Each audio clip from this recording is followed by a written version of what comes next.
day, though. Mm-hmm. I can agree to that. Cool. All right. Well, I think I might have it. I'm gonna try to stream this again. I think it might be. I think it should be going right now. Let me double check. Oh yeah, sure. Sure. I'm still totally streaming this. Let's see. Oh, there it is. I kind of didn't know where to put myself on there, but we're on there. So there we go. Okay. Cool. Awesome. Cool. Jeremy. Jeremy is Natasha. We met her Hi. at the Pokemon thing last night. Hey, what's up? Cool. She does Not a some lot. like Pokemon Go stuff in Chicago. Oh, cool. You're like the head of group, something like that. We'll talk about more of it. On Yeah, the show. sounds good. Cool. So like the way we do it normally is we'll do like a quick intro thing, like a cold intro. We'll say like, hey, this week on the show, blah blah blah, and then Jeremy will say something, John will say something, and you can say something too if you want, like if you have something to say in the beginning. Otherwise, if not, we'll just introduce you after that when we're like, hey, we're your hosts, blah blah blah, and we come up with we'll have nicknames. Normally, we have nicknames for ourselves, like sweet. Nick middle names, that have to do with whatever we've been playing and stuff like that. So that's how we do it. And how do you pronounce your last name? Gawrit. Sorry, Gawrit. Gawrt. So like, yeah, it's just Gawrit? like that. Gawrit. Okay, I just want to make sure I say it right. No, you're good. So, cool. And what is the Pokemon, the group that do you have a name? What's the official title for it? Pokemon Go Chicago Squad. Okay, Pokemon Go Chicago Squad. Cool. Because I'll say that at the beginning. Perfect. So, I'm down. all right. All right. We'll go here. This week on Nintendomain, we have Natasha Gawrit here from the Chicago Pokemon Go Squad. Pokemon Go Chicago Squad. Pokemon Go Chicago Squad. I'll fix it in the editing when it actually gets to the audio one. Yeah, no worries. And I finally got the message.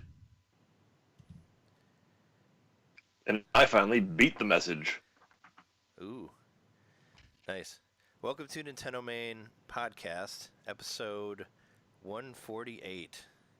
Ooh, close to sesquicentennial. Yeah, we're getting to our 150th, which actually we're streaming this again. I wanted to stream our 150th, but I was like, hey, we should stream all of them because why not? Jeremy and I, we've actually been gone for a couple weeks because my fault. I was at my parents' house and the internet wasn't working that well, so I was unable to talk to either of these guys. So we had to take a break for Thanksgiving.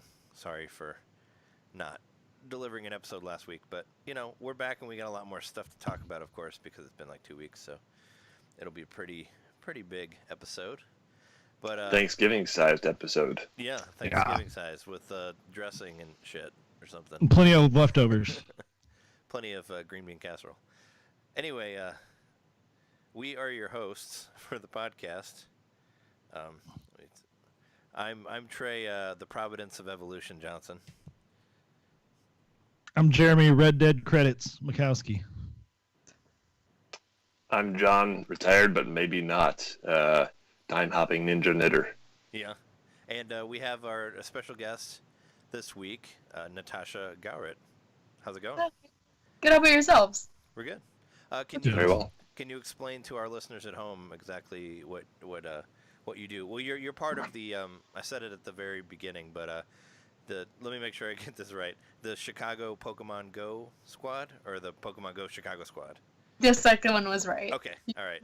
Yeah. Can you just do we'll get into it later as our topic, but just give a brief explanation on that for our people at home? Yeah, totally. I'm just like one of the administrators for Pokemon Go Chicago Squad. Basically, I run and coordinate events all around Chicago for the group. So like we have 21,000 members. Wow. There you go. Wow. It's like a little brief thing. Nice. But yeah, That's good. a lot of fun. Do you guys have any events coming up soon? There's a community day this weekend. I won't be hosting it because I'll be out of town, but so like that's the next big event, and then I'm planning a raid soon, probably sometime in December. So like everyone usually gets out and gets together to like battle legendary Pokemon in all the gyms around Chicago. Okay. So it's a lot of Thanks. fun. Cool. Yeah. So yeah, I'm not I'm not super familiar with Pokemon Go. I played it a little bit the first week it was out, and I'm just not a huge fan of cell phone games, so I didn't really get into it. But what do you guys do at events like that? Do you kind of like I don't know, do you drop like lures or like set up by a Poke stop or whatnot? Like what would you do? Like sometimes we set up lures, sometimes we trade Pokemon with each other because that's a thing now. Let's see, we all just like walk and talk and get to know each other. We all know each other by name now because of it. We just like all like to hang out pretty much and just battle, catch Pokemon. We all go bananas pretty much. It's a great time. Nice. Yeah. Are they like? Did they ever do anything like? Do you remember like one of the first commercials for Pokemon Go where it showed a whole bunch of people like going to like Times Square and fighting Mewtwo? Like, does that stuff ever happen on there? Or do you guys do stuff like actually, a couple weeks ago, for a community day, I think it was for Beldum, which is like a Generation 3 Pokemon. Yeah, Oh yeah, because you were playing like Ruby. Yeah. Okay. So we all were like meeting up, and then there's also the PNR Discord, which is a really well-known Pokemon Discord in Chicago, and so is DTC. We're all meeting up, and we all got together just like in the like commercials. There was over 200 people to just catch Mewtwo. Oh, okay. All at the zoo. Yeah, it was crazy. We're all packed to the brim like sardines. It was such a good like experience to see that. Nice. Yeah. Cool. What is your favorite Nintendo game? I asked this of all of our guests. It can be. It doesn't necessarily have to be a game made by Nintendo, but it could, a game on a Nintendo system, of course. I'm very biased right now then because my favorite game is Pokemon Sapphire. Okay. To be honest, it's like that's my favorite game of all time. Why Sapphire? Why that over the other generations? It was actually my first Pokemon game. I watched the cartoon series since I was like a kid, and then I just finally delved into Pokemon through that game. So It's so much nostalgia for me. My first Pokemon ever was Torchic. It just has a lot of heart to it, and the story's really good.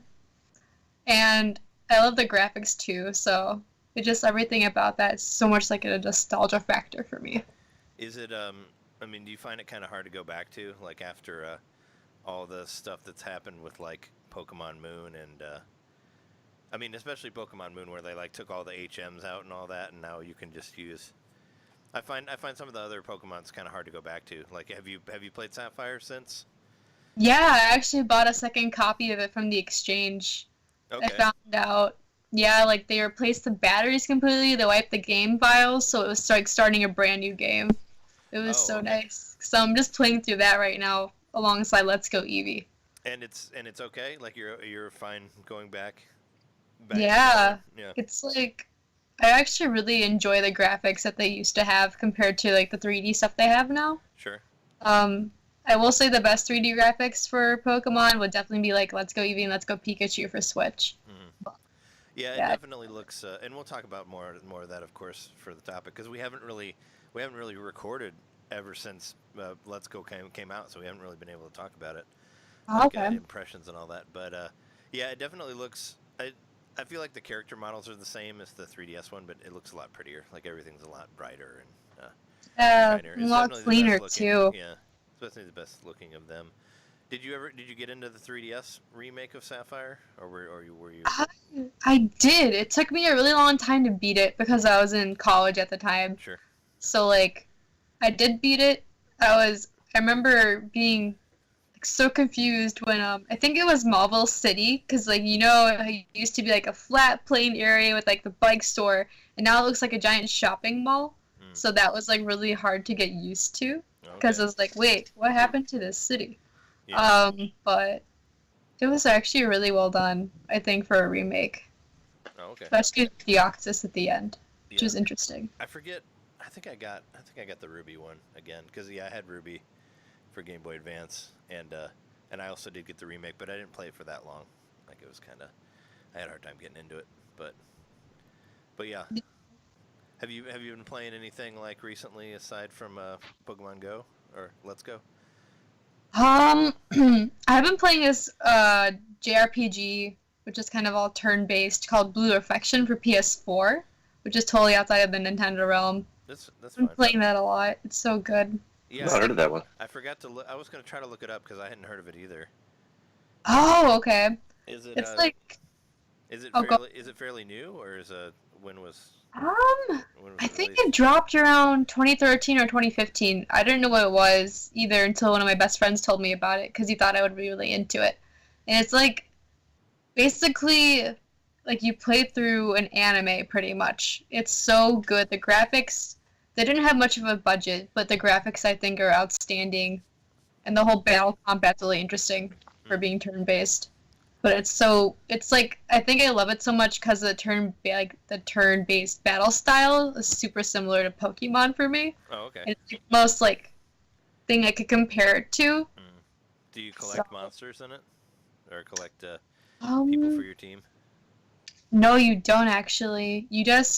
So you're basically playing as a magical girl, and you don't know you're a magical girl until you start seeing like this colorful smoke pop out of this one girl. I think her name was Sanae. I'm probably getting it wrong right now. But she was the first person to have like this crazy silhouette around her. And you fight monsters to kill them like as inner demons. Like whatever emotion they're feeling. And then in order to save them pretty much. So you fight a bunch of monsters but you can't catch anything. But you do have attacks. Oh, okay. Yeah. And is it like your standard like 4-person party like that you can like do you have a party that like your team? Yeah, there is pretty much, so there's 3 magical girls. I can't remember their names except the main character's named Hinako. So there's 3 of like the magical girls, and then you have people who are associated with you, and I have 3 of those, including Sanae, so they can help you in battle when you're fighting like big bosses and stuff like that. Like they have one special attack. Oh, okay. So it's interesting, yeah. Yeah, I'll have to take a look at that one. What was the name again? Blue Affection? Action, yeah. Oh, okay. Yeah, I'm surprised I haven't heard of it. Yeah, it's a little bit lesser known, but it's so good. Is it the last game that you bought, or was the last game that you bought Let's Go? Probably. Yeah, Let's Go, because then I started playing Let's Go Eevee, and then I was like, I had to have Let's Go Pikachu, even though I got it for my brother, and then I got it for myself because I was like, why not? So now I have a second copy of it because I think it's so good. So I'm like really like in my happy place when I play it. If you have another Switch, you could trade with yourself. Oh, I could. Yeah. That is very tempting. Actually, When I have more money, well, I mean, that's really tempting though. yeah. Or if you know somebody else who has it, you could, I guess, do it. Yeah, When I got Black 2, I actually traded Pokemon from Black to Black 2, like between my DS and 3DS. So Same. I've done that. I've done the self-trading before, so I know what you mean. Did you get anything for Black Friday? I didn't actually. I was just in LA to go see my family, and Okay. we all went Black Friday shopping. And I was trying to get them to go to GameStop with me because I'm also like, since I work there and I could have gotten a discount. They're like, no. I'm like, okay, fine. So I didn't really get anything for Black Friday or Cyber Monday. I wish, but I didn't. How about you guys? I got on that eShop sale. Yeah. Oh, nice. Yeah. So I actually got a lot of games this week. But the 2 Black Friday games I got were The Messenger, as I mentioned at the top of the show, and I also got Battle Chef Brigade. I finally got that game. Cool. How much did you pay for the Messenger? I don't remember, but it was cheap. I think it was Really? 15, marked down from 20. Yeah, it was. It wasn't like a huge discount, but between that and Battle Chef Brigade, it was the price I felt like paying for those 2 games. Yeah. It was Battle Chef on sale too? Yep. Okay. Cool. Yeah, there were a bunch of, I think they're still up there, but there were a whole bunch of like Black Friday sales on the eShop that actually They're down started. now. They're down now? Oh, okay. Yeah, I went back because I was thinking about grabbing rabbits today, and it was gone. Yeah. Oh. It was only like yeah. $22. I should have bought it. I just checked last night and it was up last night, so it went down today. Because I was looking, I was on Twitter and there was like there was an advertisement for the South Park, because both the South Park games were on sale, and I thought that it was still going because of the ad, but I guess it's not. They probably took it down by now. But yeah, there was a lot of stuff on sale though. I ended up buying 6 games through Black Friday sales actually. Cool. Yeesh. I figured that would be I figured that we would talk about Black Friday, of course, because that's a big event. Jess and I went to Walmart Thursday night. They start Black Friday at like 6 o'clock at Walmart, so like we went over there at like 5:40. We probably should have went earlier, but there was already like a ton of people in there just with their stuff waiting around for the 6 o'clock sale, just waiting to buy it. But it was crazy. There were a lot of people there, and there were like lines that like wove through the store. But we went there. We ended up breaking 2 bottles of Worcestershire sauce, like in the process of trying to get the game. Well, we were like trying to, because we were trying to do shopping for Thanksgiving, because we were having Thanksgiving on Friday instead of Thursday at my mom's house. So we were also doing grocery shopping at the same time. And while we were trying to I forget what, I think we were trying to put like lemons in a bag or something like that, and we ended up dropping the Worcestershire sauce and broke it. And then we got another one, and while we were waiting in line for the customer service, we dropped another bottle and broke that too. Oh no! That's terrible. After we had already paid for it, so I thought that maybe they wouldn't give us one because we already bought it, but no, they let us get another one. So yeah, the third one. That's the universe telling you don't drink Worcester, or don't take the Worcestershire sauce. I mean, I wouldn't put that in your stuff. Yeah, but apparently this is like a news item too. But apparently, according to the NVC group, there was like a glitch in the system, and they were selling Diablo 3 for like $17. Yeah, I saw that on the page. Yeah, I guess a bunch, because they were selling Diablo 3 for $17 for like Xbox One and PS4.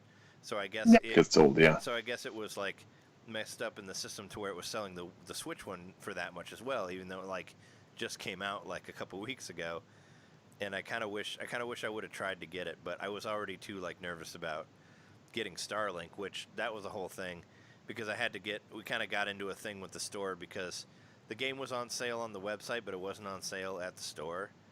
And they weren't supposed to match their own website price because of Black Friday. Apparently, a lot of stores were doing this. So that's why we had to go to the customer service. But we talked to this older lady, and she was just like, she had already put it through, and then somebody told her that she couldn't do it, but she already did. So we got lucky on that one. But it was like, it kind of pissed me off. But yeah, I got it right over here since we're like on camera. I can show it to you. But yeah, I got the physical Starlink, so it came with the R-Wing, and I put it all together and all that. But it was fun. I got it for $40, marked down from $75, so I think it was worth it. I mean that's what you play for the game and the eShop, or more than that. I know you said the game was okay, but do you feel that it was worth it for the ship? Is that your Star Fox amiibo, or does that come with it? No, this is the Star Fox that comes with it. Like it comes with two pilots that you stick in here, and then you have to put it on top of it like this. And this is also a controller thing. So like, no, I mean it's fine. I like it. I mean I want to play it more, but yeah, it has like you slide the Joy-Cons in here in this thing, and you use weird. As your controller. You don't have. It reminds me. There's this game I used to have when I was a kid that interfaced to the VHS tape, and it was like, and it was like kind of a light gun, but it was shaped like a toy airplane, and you could put like an action figure in it, and that's what that reminds me of. Yeah, I remember those things. Because I had those guys. Yeah, where the guy like he would fly out of the ship like after you shoot it a bunch of times. Yeah, that's Captain Power. I had Captain Power. That's what it was. Yeah, but yeah, so like I guess you have to use this controller once. I kind of figured it out as I was playing it. You slide the Joy-Cons in here, and you have to play it one time for it to register with the game that I have all this extra shit, But thankfully, you only have to use it once, and then you don't have to use it again because it already has it scanned in there. So I appreciate that.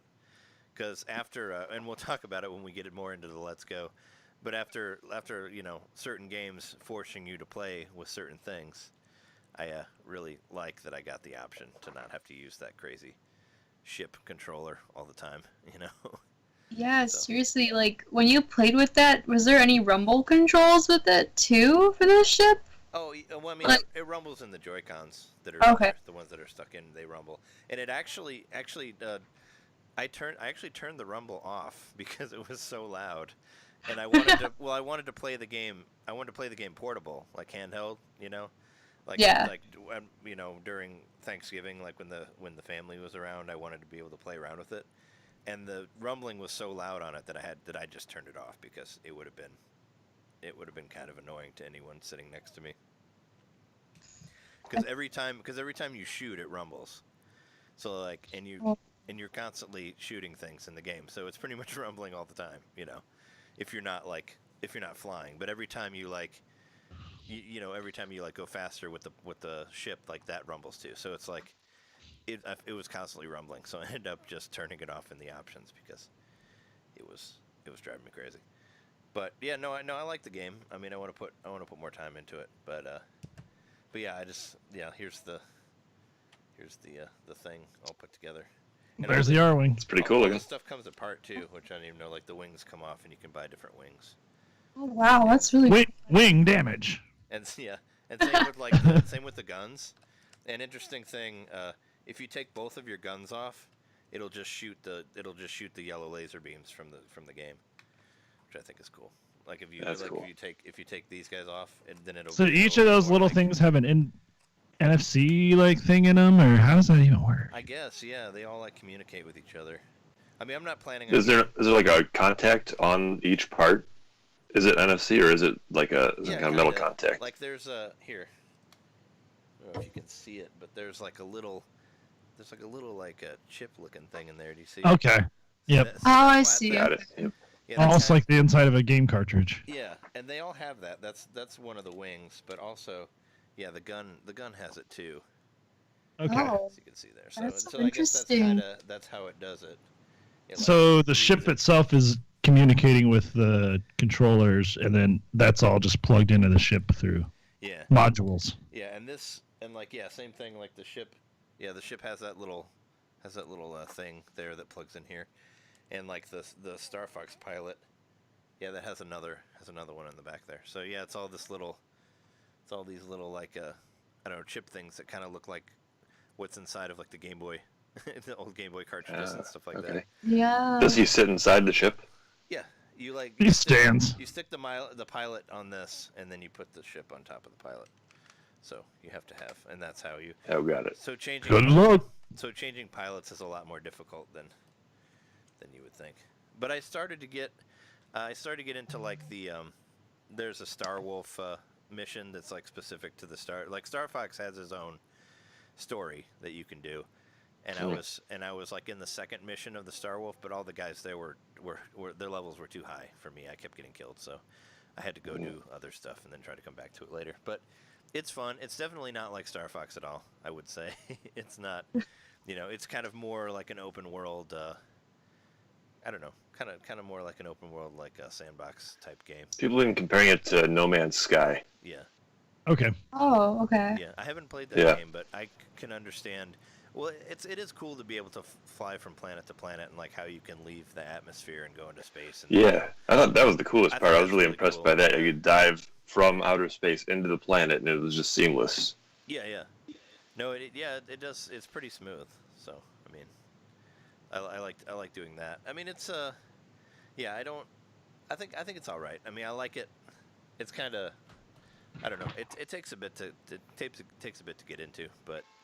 I'll play more of it, and I might stream it after this. I don't know, but I also got, aside from that, what did I get? I got Dragon Ball Fighters for $25, marked down from $60. That game is fucking awesome. Like that's probably my favorite game that I got out of all this stuff. I think, like it looks, and I don't really notice a difference from. Well, I haven't really played the PS4 one, but the Switch one looks really, really good. Like I think the graphics look great. I think the animation looks great, and it's very much. It reminds me a lot of a mixture of like Smash Brothers and Street Fighter, because like all the characters kind of have the same moves, but they're all different. Like, but they all have the same like button combination across the different guys, and it's just a lot of fun to play. Like it's. Easy. I feel like it does a great job of making you feel like you are like a real ninja. Like every move in that game is another game's like finishing move. Oh, and then their finishing move like sends you off the planet and smashing into another planet. Yeah, that's a finishing move that you can do, and all you do is just hit the hard punch or kick button to do that, to like kick the person into the like mountain over or whatever and explode it. Yeah. And I never really watched. I'm not really much of a Dragon Ball Z fan. Like I never really watched the anime or anything like that. But I love like the Guilty Gear games, and I like Blaze Blue and stuff like that. So, and that's the same guys who made this. So that was like kind of how I was. What made me really interested in it, but yeah. But yeah, I think it's a lot of fun, and there's like. I kind of wish, because, you know, I remember we talked about there was a demo for that, like, way back when, and it was hard to, like, I couldn't get, like, it was online only, and I couldn't get connected with anybody, so I never really got to play the game at all, so I feel like the demo, like, really didn't sell the game well in any way. I wish it would have showed you, because there's, like, a full-on story mode in there with, like, cutscenes and all that, and the game's, like, pretty robust. Like, there's like, a story mode, there's, like, arcade mode, there's, you know, there's, like, the online mode also. And if it would have showed me all that stuff up front, I probably would have paid full price for it. I felt the same way. I had so much trouble getting in. I got into like maybe, I don't know, 6 or 7 fights, but there was a lot of hassle. And I went online on Reddit and I was like, hey, is anybody else having trouble with this? And yeah, everybody else was having trouble getting on for the demo. So it was a horrible representation. Then when you finally got on, I'm wondering if this is in the actual game. When you finally got on, there was this weird lobby system. Where you were like a little chibi character. Yeah, that's how the game is. That's how it is? That's how your menu is. It's really weird. Yeah, you're the chibi character, and if you want to go play the story mode, you like walk over to this tent that says story mode, and then you talk to a dude, and then the story mode starts. That's kind of how the game works. Same thing with like that's where the training is. You got to walk over to a training dude, and then you walk over to the arcade, and that's where I don't know. That's just how the game is set up. And you can, is it as confusing for you as it was for me? I mean, I figured it out like within the first play of it, because there's only about 6 things you can do. So it's like, you know, you can either go here, you can either go to the shop, or you can go to the store, or you can go to the arcade or whatever. But as far as like the online mode, I haven't really messed around with that. And when I tried the demo, I couldn't get connected with anybody. So it was like I didn't even get to play it. So it was like, yeah, it was kind of a weird, I don't know. Felt like it wasn't a great demo for that type of game, but I mean, I recommend the game. I know it's like only like a week away from Smash Brothers, so I don't know if anybody would actually be interested in it, but I think it's an awesome game, and I think it's a lot of fun, and I've been having a lot of fun with it. Something to keep an eye on in case it goes on sale. Yeah, I mean, well, $25 was a great deal. I mean, I'm sure that's gone now, but that's definitely why I hopped on it, because I didn't want to pay full price for it. But now that I got it, it's totally worth full price. Like, there's a lot to do on there, and it's super, super pretty. The game is, and there's, like I said, there's a lot of story mode and arcade and other shit on there. And the online matchmaking actually works well. Now that you have it in your hands. I haven't tried it yet, just because I'm not that good. But I've just been playing around with the story mode. But I'll try it out, and let you guys know on here. I also got the Namco Museum game, because that was on sale for $15, marked down from $40. And I think the reason I got that was just because I really wanted that SNK game and didn't get that one, so I just went because Jeremy and I, we were talking about that like in between shows. They did that SNK, was it 40th anniversary collection that has like the SNK version of the games and the NES versions of the games, and I really wanted that, and that one was $40. I don't know that had both. Yeah. Oh, sorry. Is SNK the music rhythm game? SNK is they were the guys that did like Guilty Gear and Neo Geo Samurai Showdown. The one that okay. They're most known for, but the SNK collection is actually before that. It doesn't have any of like the King of Fighters or World Heroes or any of that stuff in there. It's more like Crystallis and Ikari Warriors and a lot of the old like arcade games. Like that type of thing. But it looks cool, like Crystallis is in there, which wasn't an arcade game, it was an SNK game. But you also get the Crystallis NES game on there as well. Like, you can play either of them, which I think is really rad. Like, same with Ikari Warriors. Like, you can play the Ikari Warriors arcade game and the NES game. And there's all three of them. Why would you play the NES game? Yeah, and I used to play the shit out of Ikari Warriors 2, and I really wanted to get it to play Ikari Warriors 2 because I played a lot of that game. You did buy this game? No, I didn't. I said I got the Namco one because I wanted the SNK one. Is basically what I did. And the Namco one that you got, was that the bundle with the Pac-Man game too? The new. It did actually come with. You already had that, right? Yeah, I already had it, but it did come with it. I didn't realize that until after the fact, like till after I bought it. It was just one of those kind of impulse buys. I was like, oh, this is on. Oh, cool, this one's on sale too. I'll just grab this one. You know, just because I wanted to grab another thing. I was originally going to get the South Park, the second one, but I ended up getting the first one on sale for $15 off the eShop. So I was like, I don't need the second one. I was like, I'll just play the first one and see how I like that, and then go from there. But yeah, that was our Walmart experience, was getting those games. And the Namco Museum game is pretty good. Like it's worth it for Splatterhouse, for like having an arcade perfect port of Splatterhouse 1. That looks really good. So yeah. Are you still there, Natasha? I think we might have lost her. I think she froze. She froze. Yeah.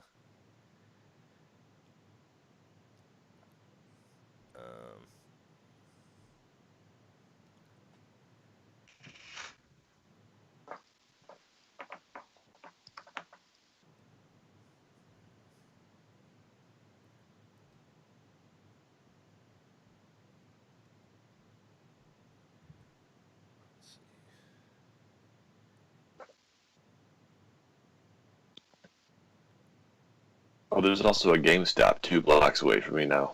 What? Yeah. That might be trouble because I have a rule that every time I walk by one, I gotta stop inside. Maybe I have to amend that rule. I was gonna say, thought you were gonna say, do you had a rule where you every time you go by one, you have to buy something? That would be a bad rule. Yeah. That's cool though. I mean, it's within a walk. You know, you could always just walk down there if you were looking for something. You know. Right. That's probably where I'm gonna get my Smash Brothers. Yeah. Are you going physical with it? I'm going physical with it. Yeah. Okay. I think my rule is going to be physical with all the major Nintendo releases, but I'm definitely seeing the utility of having the games on the system. Yeah. I already bought it. Like I bought the game like 2 or 3 weeks ago. Like I went ahead and just made the plunge early, and I did the whole thing. Like I bought like the season pass and all that. Like with the $90 version, whatever. I went for the whole thing.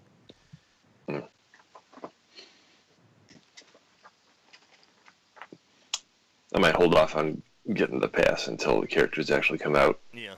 I mean, I really didn't see myself like not wanting to get the characters. So I was like, I might as well do it now. And I like paying for it early because I don't have to worry about that. It's like a gift to yourself later. I'm feeling that with the NES controllers. I got the reminder that, they're coming. Oh, yeah. I forgot about that. Well, it's like... Oh, yeah, we'll make sure we talk about that on the show. Well, I was going to say, like, it's like what Jeremy does about shows. It's like you buy the ticket early, you know, and then you already have the ticket. So then you can come later. Which actually, I do have an extra ticket to that show I'm going to Friday. I don't know if you're busy, Trey, but yeah, I have to work on Friday. So I think I have a friend I'll text about going with me. Then but I'll see. But I'm not gonna. But I'll be off Saturday. I have to work that Friday. I can't really get out of it. So I need the cash. So I can't. You work at the bar Friday night, right? No, I'm gonna do deliveries, but okay. I still need to make the money. So I'll be done at like 11 or 12. So we can still hang out after that. I just have to work on Friday, and just has to work too. So we'll both be gone probably when you get there. So I don't know when you're rolling in. Same as usual, probably like around 2 or 3. Oh, okay. Yeah, I'll probably start around 2. So we probably won't be around. But I don't know if you need to like. I don't know. We can figure it out if you need to like drop yourself off or something. Hello. Hi. Oh, hi. You're back. Hey. Oh my gosh, I'm so sorry. The internet suddenly cut out.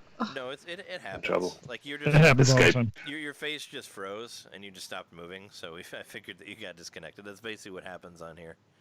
Whenever that sort of thing happens, it's just like, yeah, there's just no. That's Skype, like John said. Yeah. It probably happens every other week. But no, it seems pretty smooth on your end though, John. But yeah, no, what else did I get? I got through the Black Friday eShop sale. I got Stick of Truth for $15, the South Park game. And I also bought Jeopardy for $10 because I'm an idiot and I buy Jeopardy for every system that I have.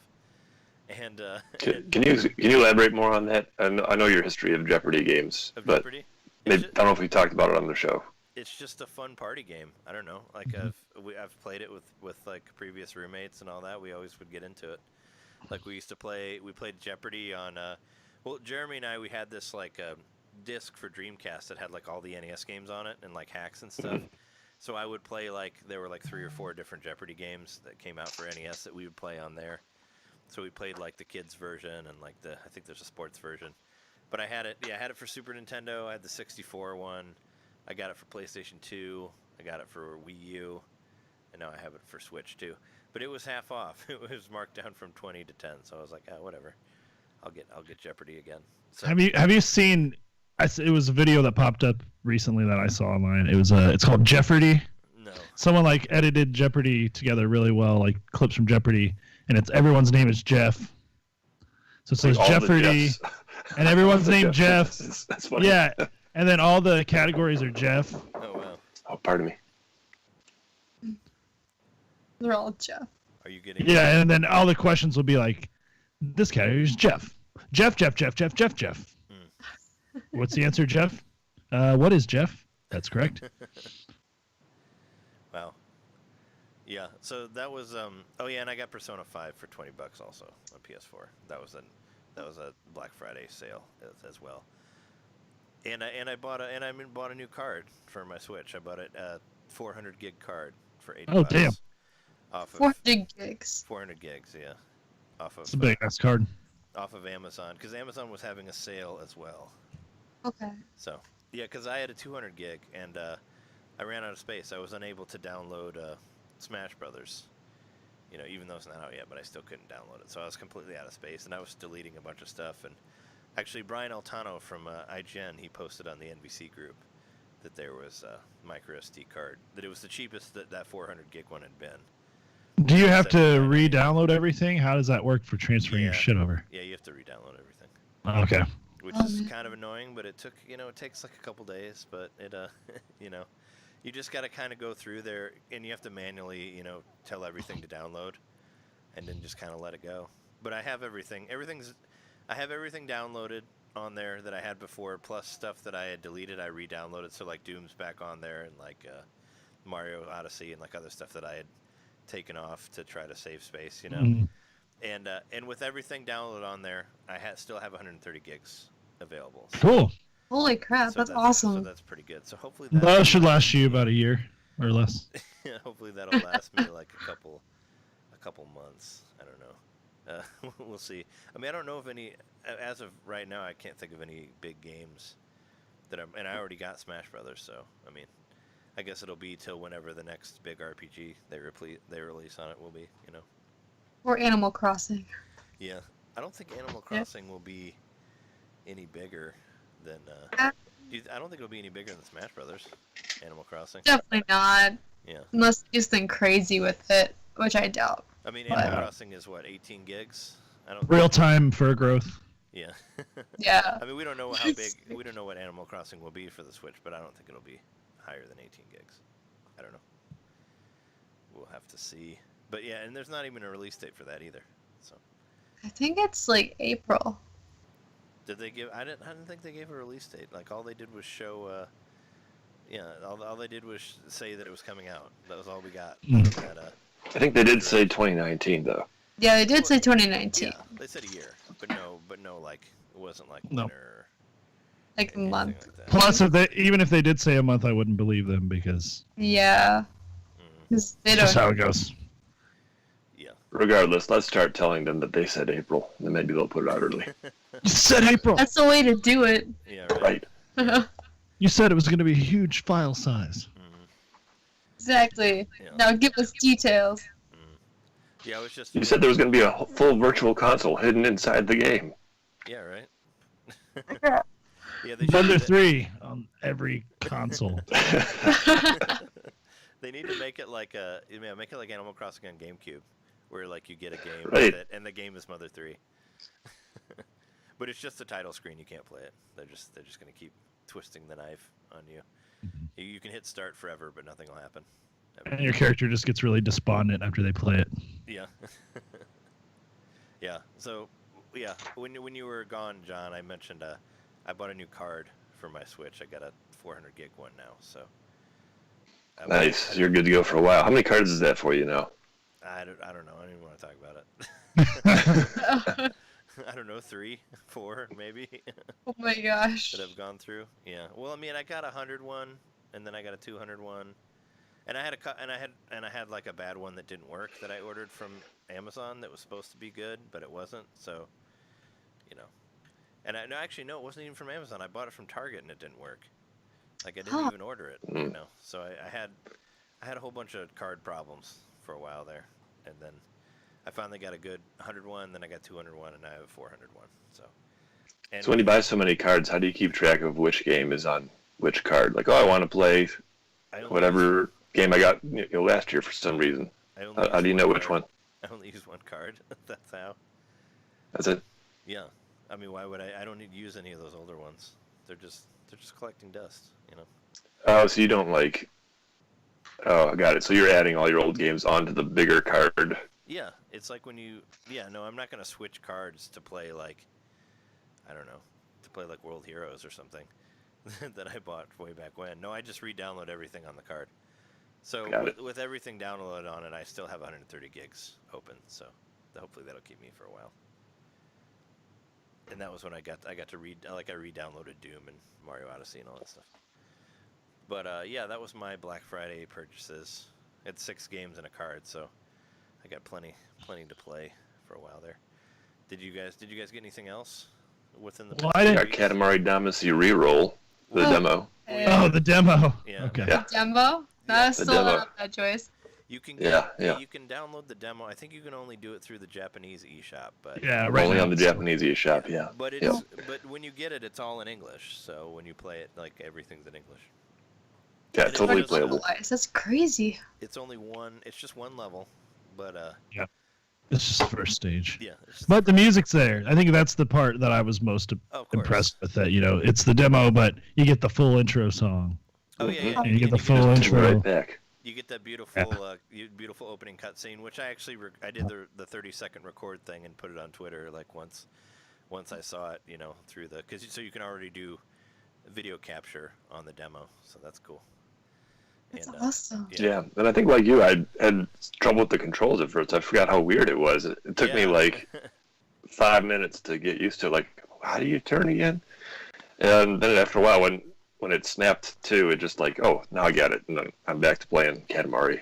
Yeah, I forgot how to play, and it was like, you have to to turn, you have to tilt your right stick up and your left stick down, or vice versa. It's tank controls, pretty much. Well, complicated tank controls. Right. Yeah, it's like even more complicated than like Resident Evil or whatever. It's just like it's its own thing. I've never played another game that controls like that before. I drove like a Bobcat, like one of those machines that you used like for construction, and that's exactly how it controlled. Like when I first played Katamari, I'm like, this is like that Bobcat I used to, because it'd be like if you want to go forward, both sticks forward, back, both sticks back, and then you do the twists. Yeah. Then you jumped in a Bobcat and started rolling up stairs. Yeah. I'd love to. I'd love to ride a Bobcat again. It was so much fun, but I'm not licensed to do that. There was what was it? There was like this old arcade game. I think it was called Cyber Sled. Do you remember that game?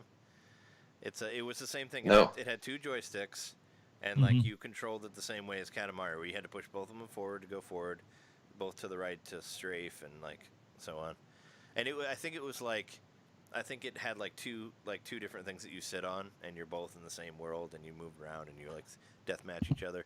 This is like an arcade game from the 90s that I remember playing. I think I played it at the old like Bloomington arcade.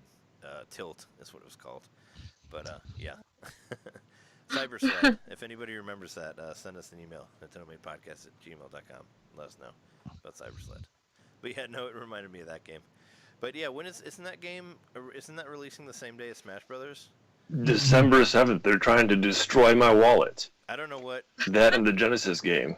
With 50 Genesis games all in one for $30. Yeah, I don't know. So it's going to be a $200 day for me. I know it. Yeah, well, the guys who remade Wonder Boy and the Dragon's Trap, their game is coming out on that day too. which is a game I Damn. was really wanted to play, but that's like another $30, and I'm like, I don't know. Did Katamari ever get a price? For $30 for the re-release. Oh, that's not 30. bad. Yeah, That's not 30. bad. I was hoping it'd be Yeah. 20. Oh, because it was 20 when it was new on PlayStation 2, so I thought it would be Switch 20 or tax. less. Yeah. Yeah, there's a big Switch tax for sure. Yeah. It doesn't make any Even sense. on a 15-year-old game or however old it is. Yeah, I mean, it's when it was brand new, like actually brand new, it was less. So I don't know, but I'm gonna have to get it. I after the Pokemon party last night, I went and did a drunk stream of We Love Katamari just for the fun of it, and I was like, I like the first one a lot better than that one. But it made me really want. I remember that being the consensus It that made me really want to play the first. no one. no subsequent game has been as good as the first one. Yeah. So it really. I think when I played We Love Katamari, I think I was just so starved for more Katamari that I loved it, and I was just like, yes. And also, I had played the first one like not long before the second one came out for the first time, so I really love the We Love Katamari. But I guess I'd still have to say the first one was better because, well, the thing with the second one was that Yeah. the scale got a lot bigger, which was pretty cool. Yeah, the second one is weird though because you don't get the globe to run around on, like to pick the different levels. You just go. Mhm. It's just like a 2D plane that you walk from one thing to another and talk to people, and it's just strange. And there's all the Doesn't feel different right. cousins or whatever. Like, Yeah. so there's like a bunch of different playable characters, and Yeah, it just doesn't feel right. I guess because I liked the first one so much, I wanted everything to be just like the first one.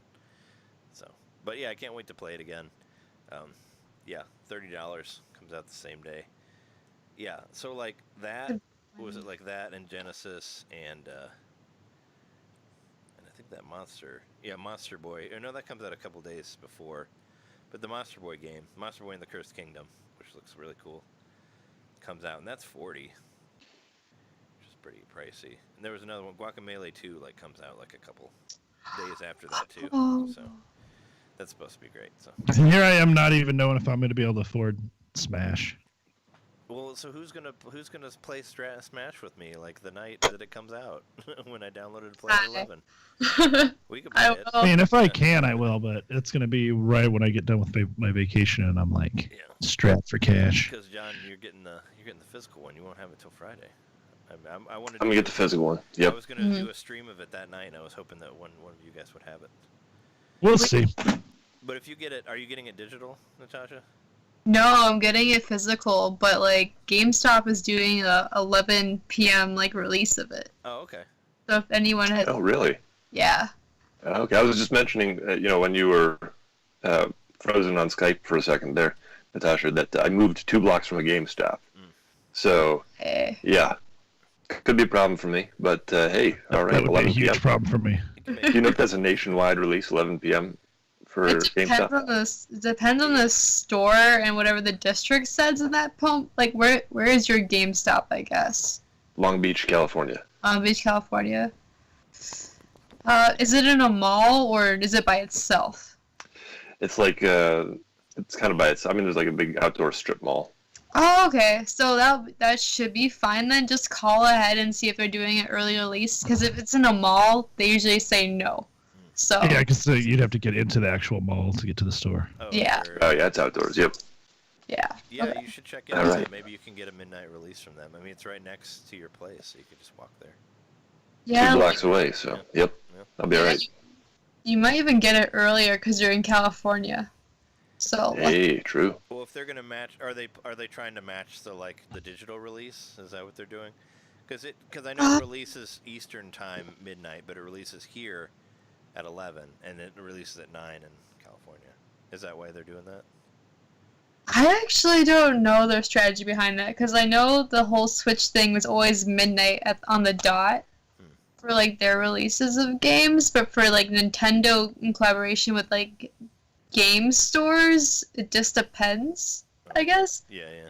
Sometimes, I think like only once Nintendo allowed for GameStop to release a game at 9:00 p.m. Otherwise, it's always midnight for GameStop. Yeah, no, I'd never heard of it being before midnight. That's why I don't know if it was a new thing for this, but Yeah, I don't. It's really strange. It just depends, I guess. Yeah. Yeah. cool. Well, yeah, I'm excited. And you have like, don't you have parties set up or something? I know overheard you guys talking about something for. Are you doing events for the Smash Brothers release? Yeah, I'm doing a huge like Smash tournament actually at my place. Okay. So yeah, like we're having.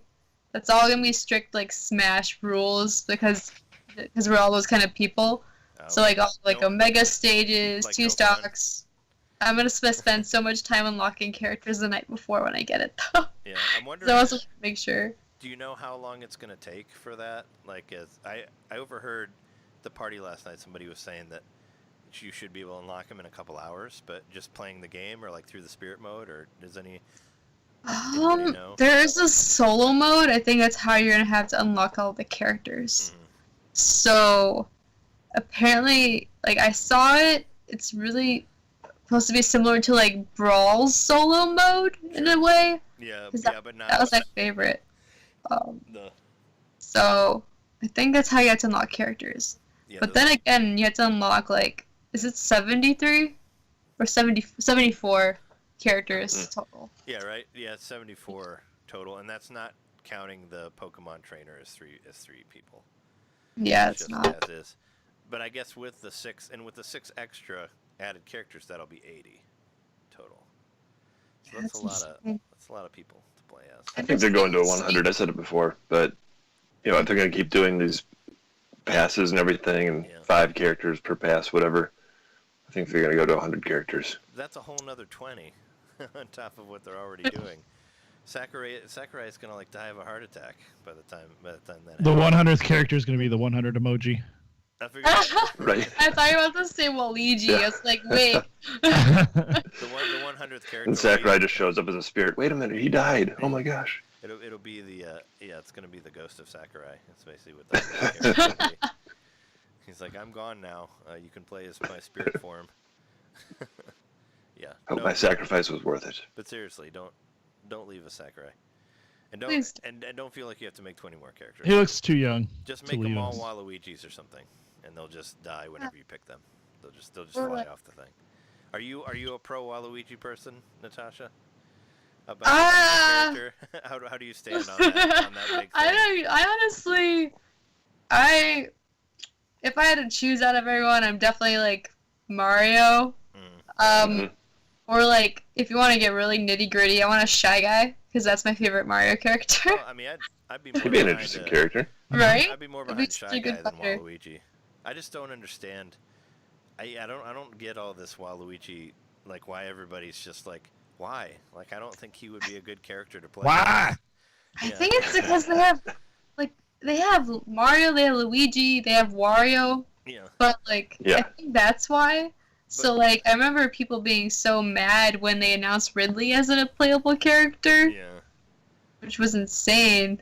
But like not Waluigi.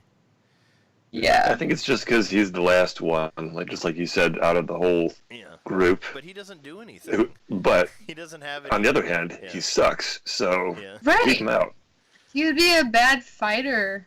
Right. I think. Well, he doesn't really. I mean, Waluigi was originally created just so Wario could have a doubles partner in tennis. Right. So 20 years later, he still has no real defining characteristics. Doesn't have a game of his own. Yeah. Take care of that stuff first if you're gonna get him into Smash Brothers. Right. Give him his own game or something. Yeah. I could see him being like an Echo Fighter of Peach or something, because you know how Peach can like hit people with the racket and like the golf club and stuff like that. Like he's been to all those sports events. He can hit people with that stuff, I guess.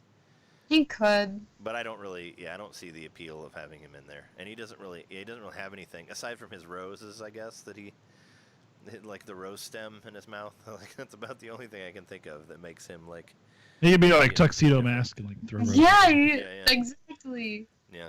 Magical Girl Waluigi game. There you go. Yeah. I always thought we mentioned it before on the show. It'd be funny to have like a Waluigi dating simulator, but like if you end up dating Waluigi, you lose. So like you try to stay away from him. You try to avoid like slumming it up with Waluigi. you try to avoid like ended up. Don't be desperate. The game. Yeah. Like try to get out of the try to get him to leave as quick as you can before. You win if Waluigi dies alone. Oh. Dark. Oh my god. You win and it's just his grave. Well, is there any news items that you want to talk about real quick before we? Did you want me to tell you the other games I got? Oh, do you have more? I don't know. Yeah. What else? They weren't all Black Friday games, but I got a bunch of Wii games as a gift. Oh, which cool. they're just random. But my friend bought these for me for my birthday, which is actually tomorrow. Well, it'll be the day this podcast is released. It's a Friday, yeah. Yeah, but I got Indiana Jones 2. Oh, Lego Indiana Jones. I think she just wanted to pick like games she thought would be good 2-player games. I didn't even know there was a second one. Yeah. Star Wars lightsaber battles, the Clone Wars. I think I have that game. Or maybe I don't. I have the DS version of it. Mercury Meltdown Revolution, which I do remember this game. Like, I think I played it before. It's like a kind of a puzzle game, but you're a piece of like Mercury that's moving around, and you get bigger as you go. Yeah, I remember That's that. kind of cool. Is it like use tilt controls on the Wiimote, or I'm picturing something like those Yeah, it says labyrinths full where you tilt the interaction board. using the Wii Remote motion sensor, but you can also use the classic controller. I don't know. Mm. But yeah, it's a blob-based puzzle games, which that should be fun. Got a couple of jet ski games. Not a wave race, though. But I got water sports, which I laughed at. That's funny. Oh my god. Then I got just Wii Kawasaki water sports. jet ski. I know. I haven't seen that either. Wow, what were those, like $2? I have no idea. I think. Well, she said she got them at Disc Replay, so probably like she got me 6 games. Wow. And Yeah. Remington Super Slam Big Game Hunting. I haven't seen that one either. The Which Africa after- edition. Right, which after playing Red Dead for so long and hunting in that, is I'm actually kind of looking forward to like just pointing at the thing I'm going to shoot. Killing some. You got to break out the old Wii Zapper. Yeah, I think this will be fun. So, like I said, I think she was picking out games that she thought would be fun for 2-player, and I'm willing to give all these games a try. I don't know about these jet ski games, but we'll see. That's hilarious. Especially Yeah. water sports. Wii water sports. I've That's how you never say done it. It looks pretty rudimentary. I don't know. It's hard to see, but Yeah. it's Oh, very. Do you need a balance board? Oh no, do I? I think you might. I think you can use it. Yeah, I think it's in there. I think it's optional. Okay. Oh wait, no. We'll see. I'll let you know. I hope you have to use it. Hope you have to use a balance board on that. That'd be hilarious. But yeah, and then I was going to say quickly, I did beat Red Dead Redemption 2, so I can stop talking about that game finally. It only took me like 3 weeks, It's but I funny- beat it. The funny thing is, like, you only talked about it in one episode. I know. You only talked about it on our last episode. So I don't know. I so just you feel didn't like I really talked talk about it a lot when I did talk about it, though. You didn't really talk about it a lot.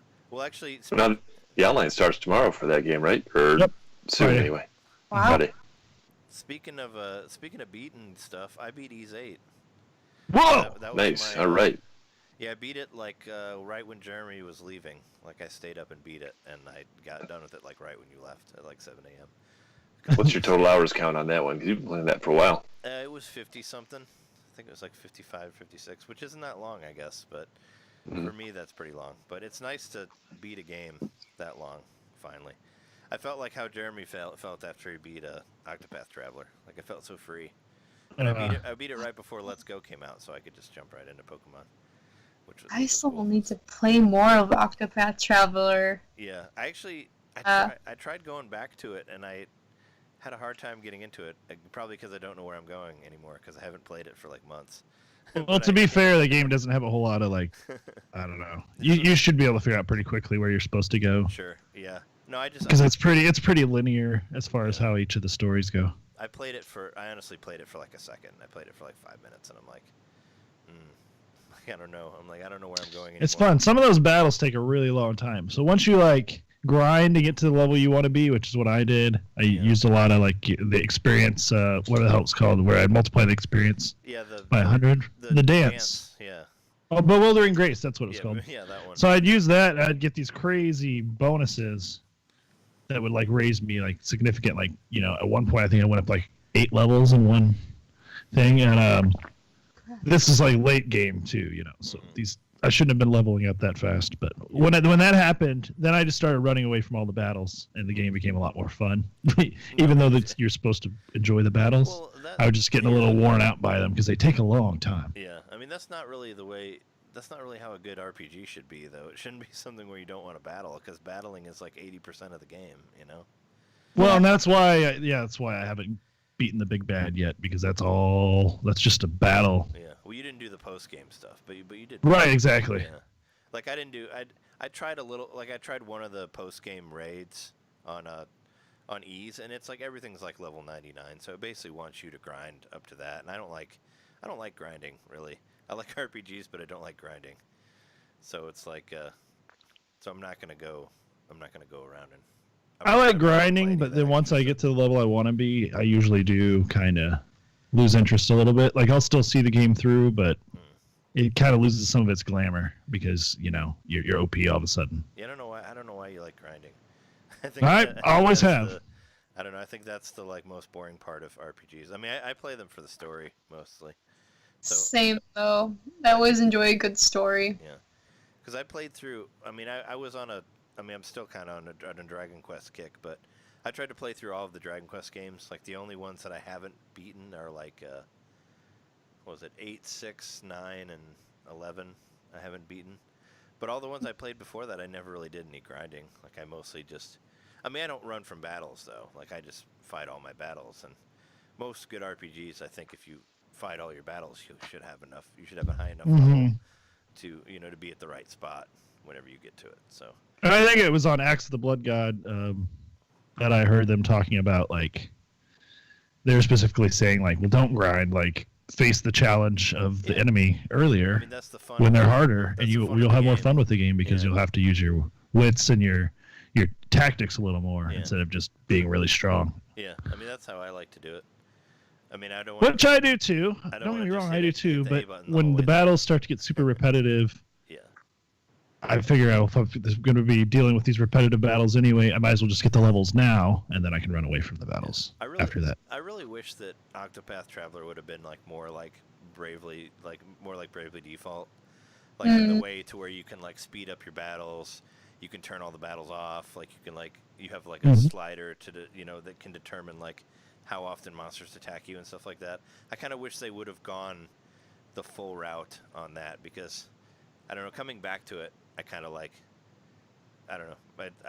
I think Bravely Default was a better game out of the two of them, and I think Octopath Traveler looks amazing and sounds amazing and all that, but they could have done a lot more with the battle system. That's what I'm saying. I wish they would have. I agree. For the dialogue, when it's all the voice acting, some of it, some of the stuff, it just cuts out randomly. There would be one piece of dialogue and then it just cuts out. Oh. If they wanted to continue dialogue with a voice actor, I feel like they should have just done the whole thing, because it's just so awkward and just goes out of the way. It's a little off-putting, huh? Yeah, I think I know what you mean. You never know when it's going to be a fully voice acted, or all of a sudden it's just going to be they say a sentence and all they go is Then it'll be yes, you should go rescue that maiden today because she's being kept by a dragon. That's not really happening. I mean, he's just in the demo too. I played the demo for a little bit, and they did that throughout. Yeah. A lot of RPGs do that. East did the same thing. Where some of it would be fully voiced and some of it wouldn't. And some would just be it seemed pretty random how it worked in Octopath, though. It's just and having played the whole game, the story was fine, but I don't want to ruin it for anybody, but the story was fine, but it definitely was second tier to the battle system was what they want you to enjoy and what they want you to exploit the most. None of the characters really talk to each other also, which is weird. They don't really interact. Yeah. They do a little bit kind of like Tales of Symphonia style where they there's optional dialogues you can see between them, but it's rarely more than just two characters talking. Once in a while they'll bring in a third just to be oh, you. But it's rarely they're having a real conversation. Because I always felt when you played the different chapters of whatever character you're on, they're just they're going through their thing, but whoever else is in your team is just kind of there. They just don't say anything about what's happening to you. Either they're just maybe you're just telling them the story and they're just they're fighting with you, but they don't they have no say in whatever's happening in your life. They're real human beings. They don't give a damn about anyone but themselves. Yeah, I guess. So I do praise that realism. That sounds. I feel overall. I feel overall, people were so excited about Octopath, and when it was coming to the release date, there was a lot of buzz around it, and then after it was released, it's it just kind of fell off a cliff. And as someone who doesn't play that game, I didn't buy that game, and that's just my outside observation. Nobody's talking about it anymore. Yeah, not at all. Like, I think Square Enix thought it was going to be, like, making it big for being just a Switch title, but... Well, I mean, it did, but to its credit, it did make it big. Like, it did sell a large amount of copies. Like, it was not a... It didn't fail in any aspect. Like, they definitely... I mean, they sold a lot more than they thought they were going to. So, I mean, it was a success on their end. And they are... Which is probably why they're bringing all those Final Fantasy games now. Yeah, well, I mean, they are doing... I know that there was, like, a possibility of them making a... Like, there was a little hint that there was maybe going to be a new Bravely Default on Switch. Like, there was an image that looked like the artwork from that. But I definitely would say that it was... I mean, that they did well with it. You know, I mean, they sold enough copies that it was obviously a success, I believe. But I don't know. Is there any, like, new stuff that you want to talk about? Because we're almost like we're like over an hour on the first half here. Other than John and I did want to say that we got an email about our NES controllers for Switch. Yeah, what happened with your... So you guys ordered the NES controllers, the ones that you slide on the side of your Switch controller? For the... Months ago. Yeah. For the internet service thing, for the NES stuff. And you finally got an update telling you what was happening? They're officially finally on the way, yep. Yeah. So I actually am... Not that they're on the way, but it told the day that they were going to ship. Yeah, that's correct. But I did, because of that email, I remembered, I got to change my address. So I went and I sent them an email, changed my address and everything, and had a nice little back and forth with one of the Nintendo reps because there was some confusion about my address. But Nintendo A+ customer service. So I gave them a good survey. So my estimated ship date, it says December 12th, which I imagine it's a form email. You probably got the same one, John. And it says delivery is 6 to 10 days from shipping. So we're looking at Christmas. Oh, okay. If we're lucky, we'll have it right around Christmas. If you're lucky, you'll get it before the end of the year. Right. Yeah. Right before 2019. Yeah. I mean, I don't know. I mean, Within this fiscal year. yeah, I mean... But I don't know. I'm kind of excited about them, even though whatever. I mean, now that there's been more NES games released, especially, because I think we bought those before any of the games were out, right? What? Oh, the... Right. Or any of the NES Virtual Console games were out. Yeah, because it was announced. It was I think announced so, like yeah. way early. Yeah. So now we've got, 28 games, plus the couple of weird ones they added. So like 30, let's say 31 or 32. And 2-player, completely mobile NES. Yeah. You can just pop it on the table and play 2-player NES games with your friends. I think that's pretty cool. It looks so weird with them stuck on the side of the Switch. It really does. But you can rock that. You can make it work.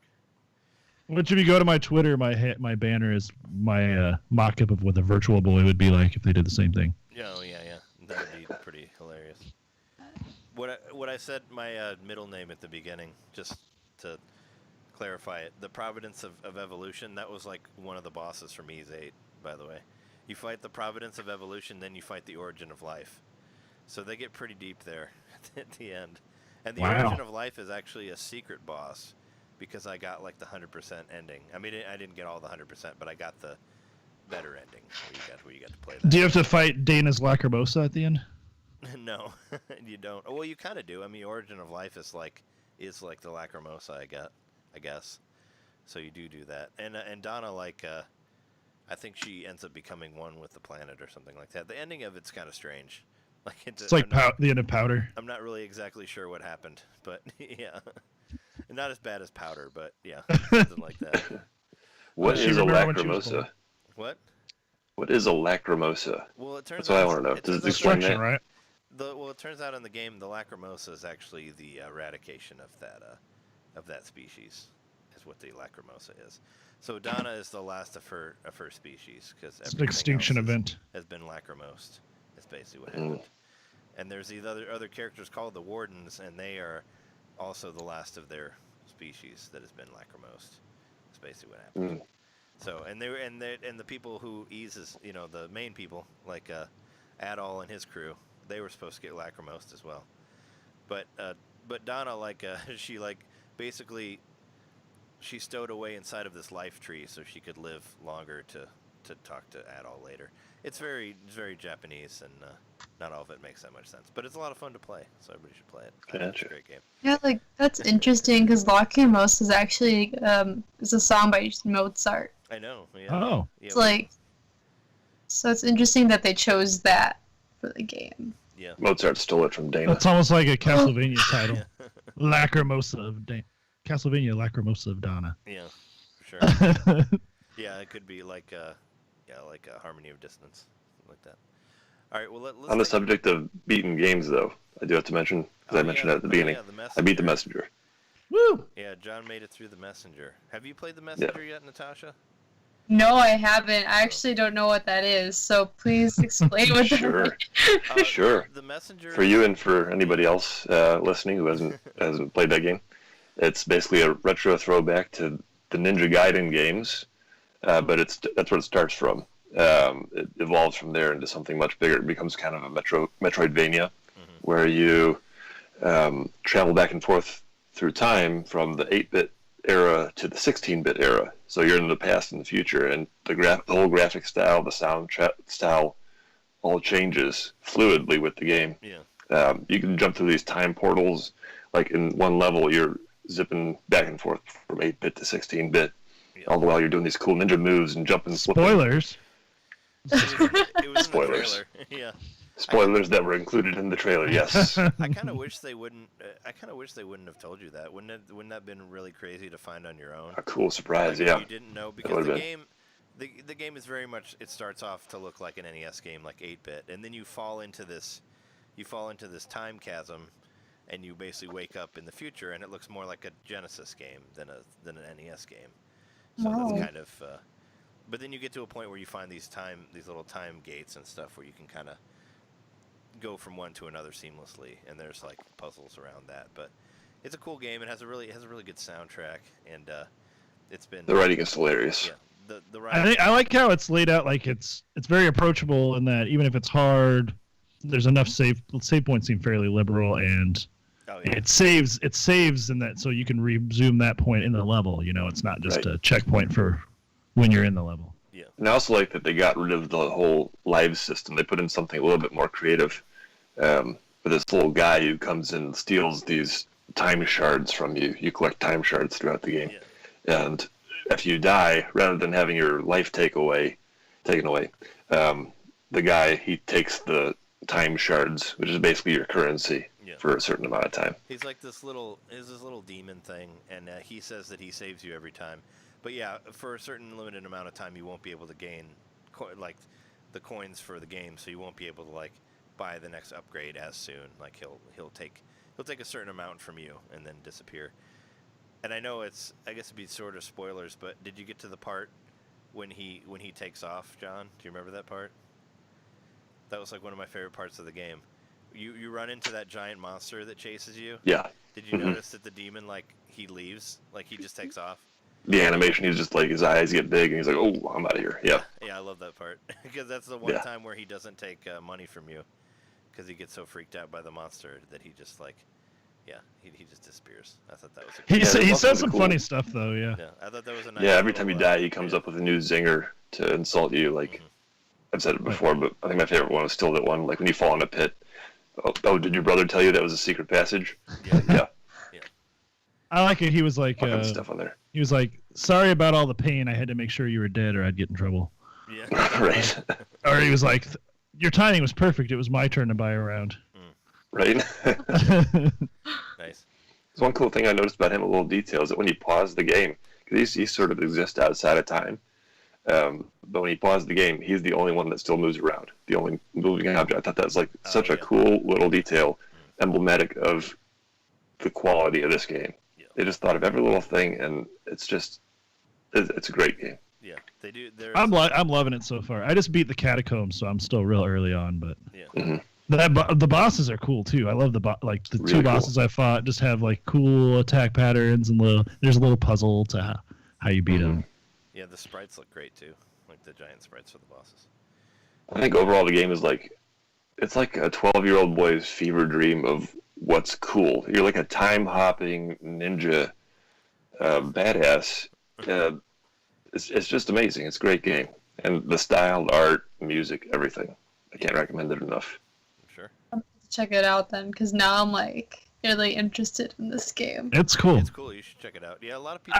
I heard about it a lot from Trey, and then John eventually got it. I think Trey actually bought it for John, but Well, no, I gave John an eShop card for his birthday. I didn't force But him. I just kind of felt like left out once they started talking about it. So when I saw it was on sale, I think I downloaded that one before I even downloaded the Chef game.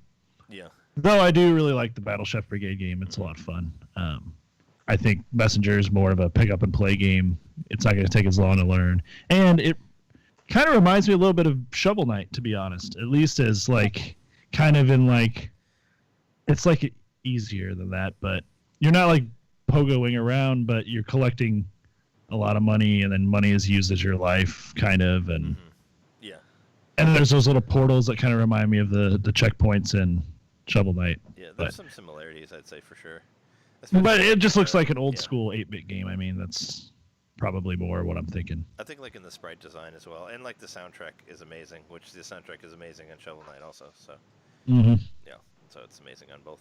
But let's take a quick break, and then we'll talk about the Pokemon Go Chicago Squad. Did I get it right that time? And, you got it right that time. And Pokemon Let's Go. Perfecto. Cool. All right. Let's go to break. I'll just put a song on here for anybody who's watching this on the Twitch, and I'll be right back. Cool.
Hi. Yeah, Everybody back? Cool.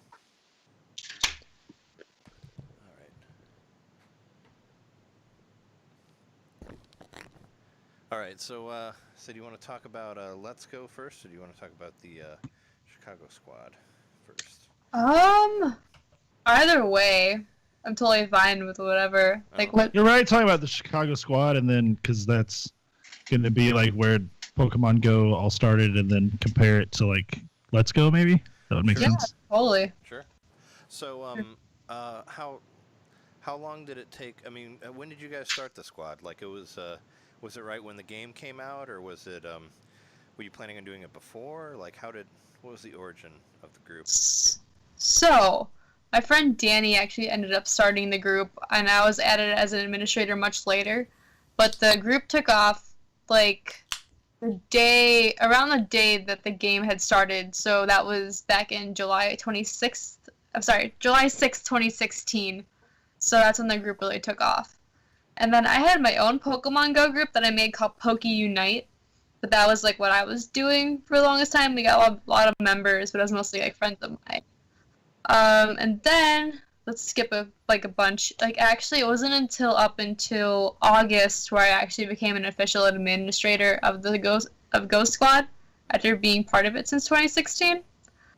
And then I just started taking the reins and started hosting events and everything for it, and really taking it off. Okay. And now there's more members than there are people that live in the town I live in.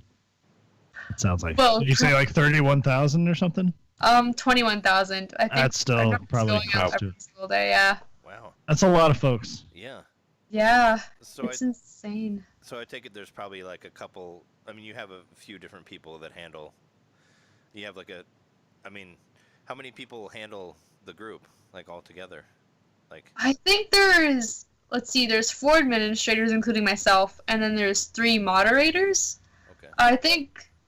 I don't see some of the administrators doing stuff sometimes. Like, we still accept and deny requests to join our group, of course, because it's a group page and we want everything to be like really friendly and stuff like that. But I think a bunch of moderators do stuff, and I'm the only one really running events and stuff right now for the entire group. Okay. So, yeah. And how much people do normally show up to the events that you do, like the community things? Okay. So, like, the very first one I hosted, 80 people showed up. And I wasn't expecting it, because the numbers just kept growing, and all of a sudden I was dealing with 80 people, and I had to lead all of them. And then ever since that event, they just kept skyrocketing. Like, the biggest one I ever had was still 200 people showing up to play. That's awesome. So, it was insane.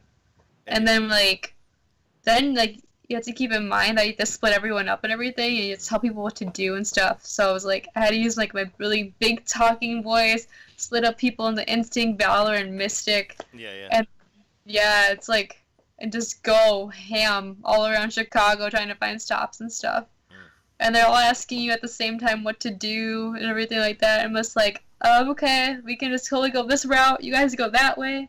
Wow. Like all that crazy stuff. Yeah. So it's kind of like it's sort of like a tour then that you guys do, like for the meetups. You're like, oh, we're gonna go to this Pokestop, or we're gonna go over here, like for this lure or something like that.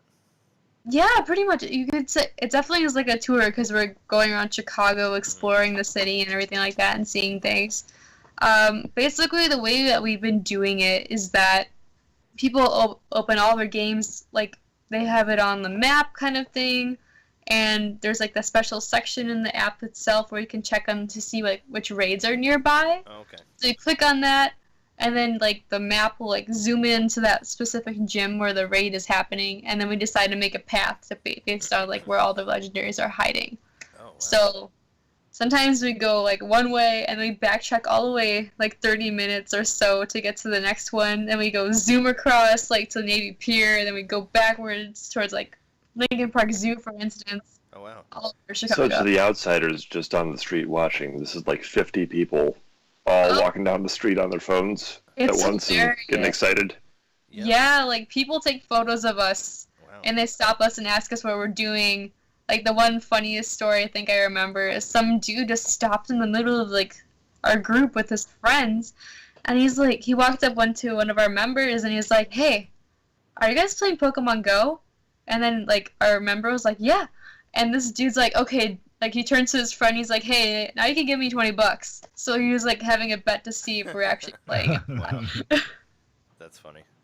Yeah. So like when you say you go around town, do you guys like get on a bus together or do you just walk to one place to another? Like how, I mean, if you wanted to go to like Navy Pier, like that's hard to get to from wherever you're at, or is it, Yeah. I don't know. Do you guys take public transportation, or do you just walk where you're going? We take public transportation all to meet up with each other. Yeah. Because everyone's coming from even the suburbs to come meet up with us. Sure, yeah. We usually started up at like the Buckingham Fountain because it's such a good place for a giant group of people to meet up with. Yeah, sure. The Lincoln Park Zoo because it's really big with spawn rates of Pokemon showing up, and then Clark Street is like a gym central and Pokestop central. So that's the places where we usually end up meeting. But yeah.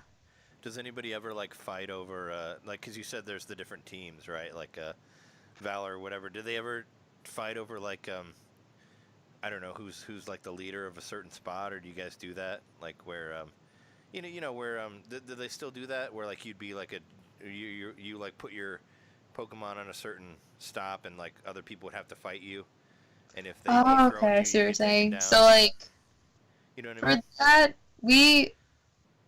first of all, we totally still joke around with the whole meme thing that was going on about how Mystic and Valor hate each other and how we all hate Instinct, etc. like that. We still joke around in that sense. But like as for gyms and everything like that, I guess I'll talk about the raid battle aspect, like when we're catching legendaries. So when you're catching legendary Pokemon or like any sort of raid that's going on for Pokemon Go, you have a higher bonus count and catch rate kind of thing if you play with more people on your same team as you. So we all go into private groups and then we split up by our teams and we just go in with a special code just to take down a legendary and get a whole bunch of like items for it. Like there's golden raspberries which help you have a more what's it? A better chance of catching like a Moltres, for instance. Oh, okay. And so with all of that, you get more rare candies to put to your Pokemon to make it evolve.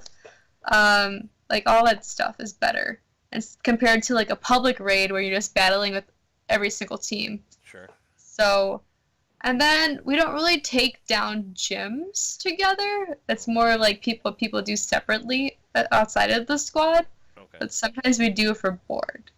Okay. Well, I wasn't sure if like when you guys are like taking your tour or like walking around town, if there's like I don't know, if somebody if there's a gym leader that's there, if other people challenge it, or if you just don't bother with that and you guys go more for collecting or catching them or whatever.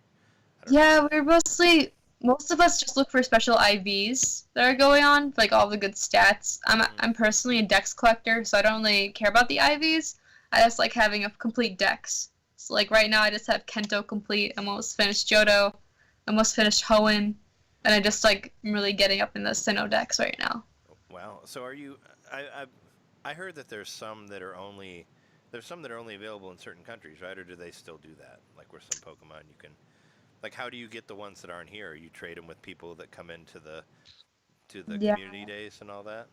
You trade them now. Yeah. So, and the weird thing about the trading system is you can only trade once. So like if you wanted to trade the Pokemon back to the person, you can't. So you have to keep all the Pokemon that have been traded to you.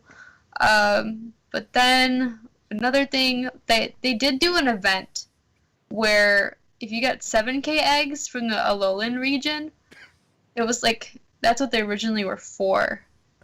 They released this event so you can get Kangaskhan, Farfetch'd, Mr. Mime, and Tauros, because those were the only region locked Pokemon at the time. So they did this whole egg hatching event to help people finish their Kento decks and stuff like that. Okay. But right before the event started, I'm half Australian, so my cousin was in town and he traded me a Kangaskhan before the event even happened. So like, and then somebody traded me a Farfetch'd, and I was like, oh cool, I already have all the regionals. And then they announced the event. I was like, oh, okay, I guess I didn't need to waste my Stardust, but at least you did it that way. I mean, it's cool that you got your Pokemon from Australia. Yeah. I know, right? It's pretty cool. Mm-hmm. That was nice. Yeah, but... for sure. Get that Genghis Khan from across the across the way. I know, right? Yeah. Oh god. Nice. So what? So you said you do the community events. Is that is that basically what all the events are, or are there variations of that? There's definitely variations. So I just basically all my events are based off of whatever Niantic announces. Oh, okay. So if they announce, hey, we're gonna have a Moltres Day, I make an event. Sure. Hey, if Mewtwo is announced, I'll make an event. That's basically what I've been basing it off of. Or community days, like, hey, let's all meet up together to Lincoln Park Zoo to go do something. But then, like, for this, there's a Pokemon out right now called Cresselia, and I'm not going to be here for community day this weekend, like I was mentioning. Yeah. So I want to set up a raid day where we all meet up, probably like Grant Park or something like that, and just go crazy around Chicago catching Cresselias. Yeah. And I think we walk around for like 3 hours, and we end up getting probably like 20 to 30 raids in. But yeah. So do you guys how does a typical meetup go? You guys meet up in one spot, kind of like have a rallying cry. Yeah, let's go. Let's go. No, just go. And you just go. Yeah, just go. Just go. Do you get together afterwards for drinks, or have a celebratory kind of? Oh, that's a good question.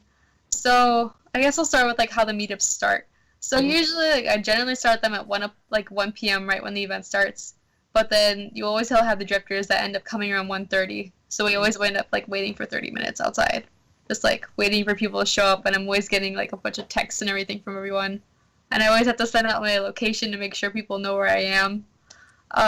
So that's how it starts off, because it's a little bit awkward and okay, we just have to wait for the people. And then towards the end of after the event, I have sometimes we get to hang out. People have been hanging out, but I haven't really been able to because of other commitments that I've been doing.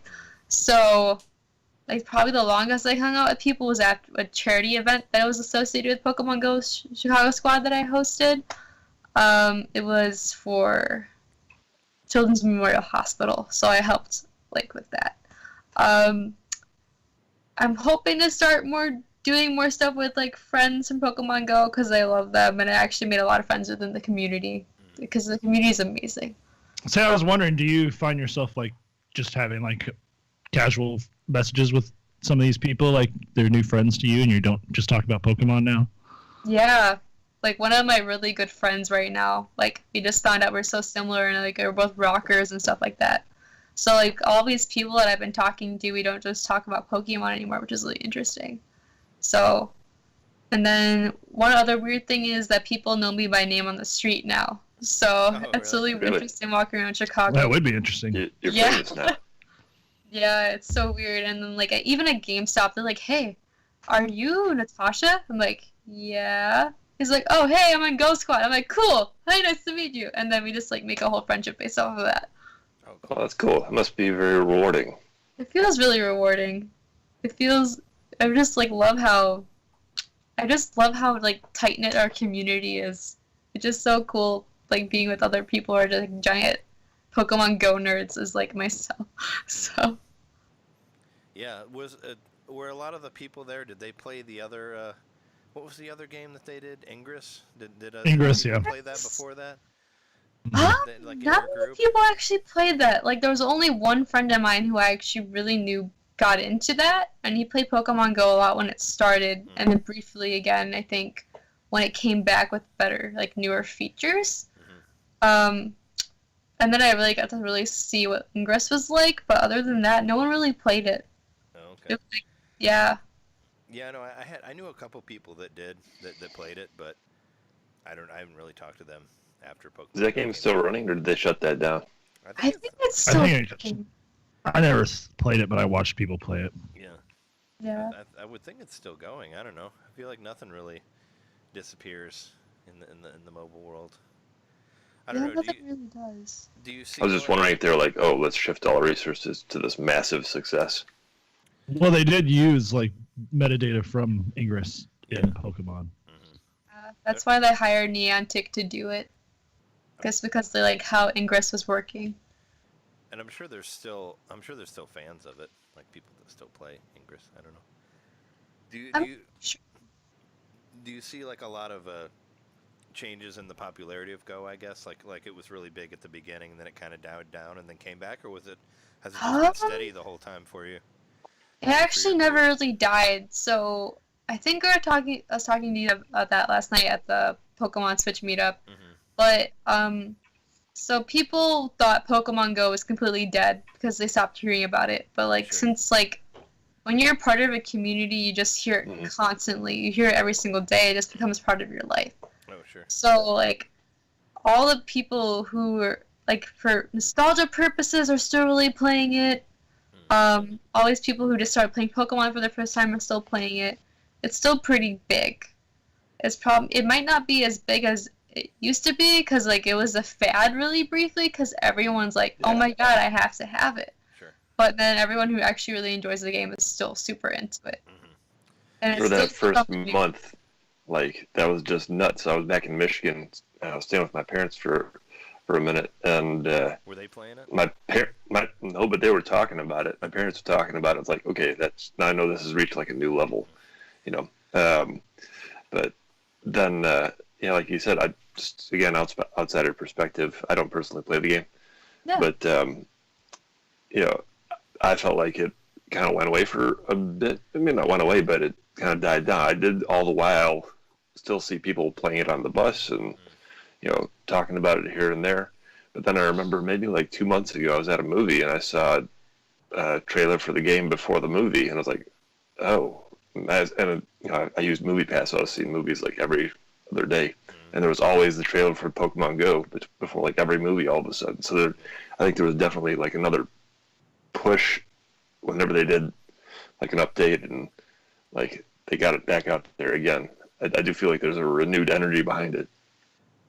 Do they play that commercial immediately before the one that tells you to turn off your phone?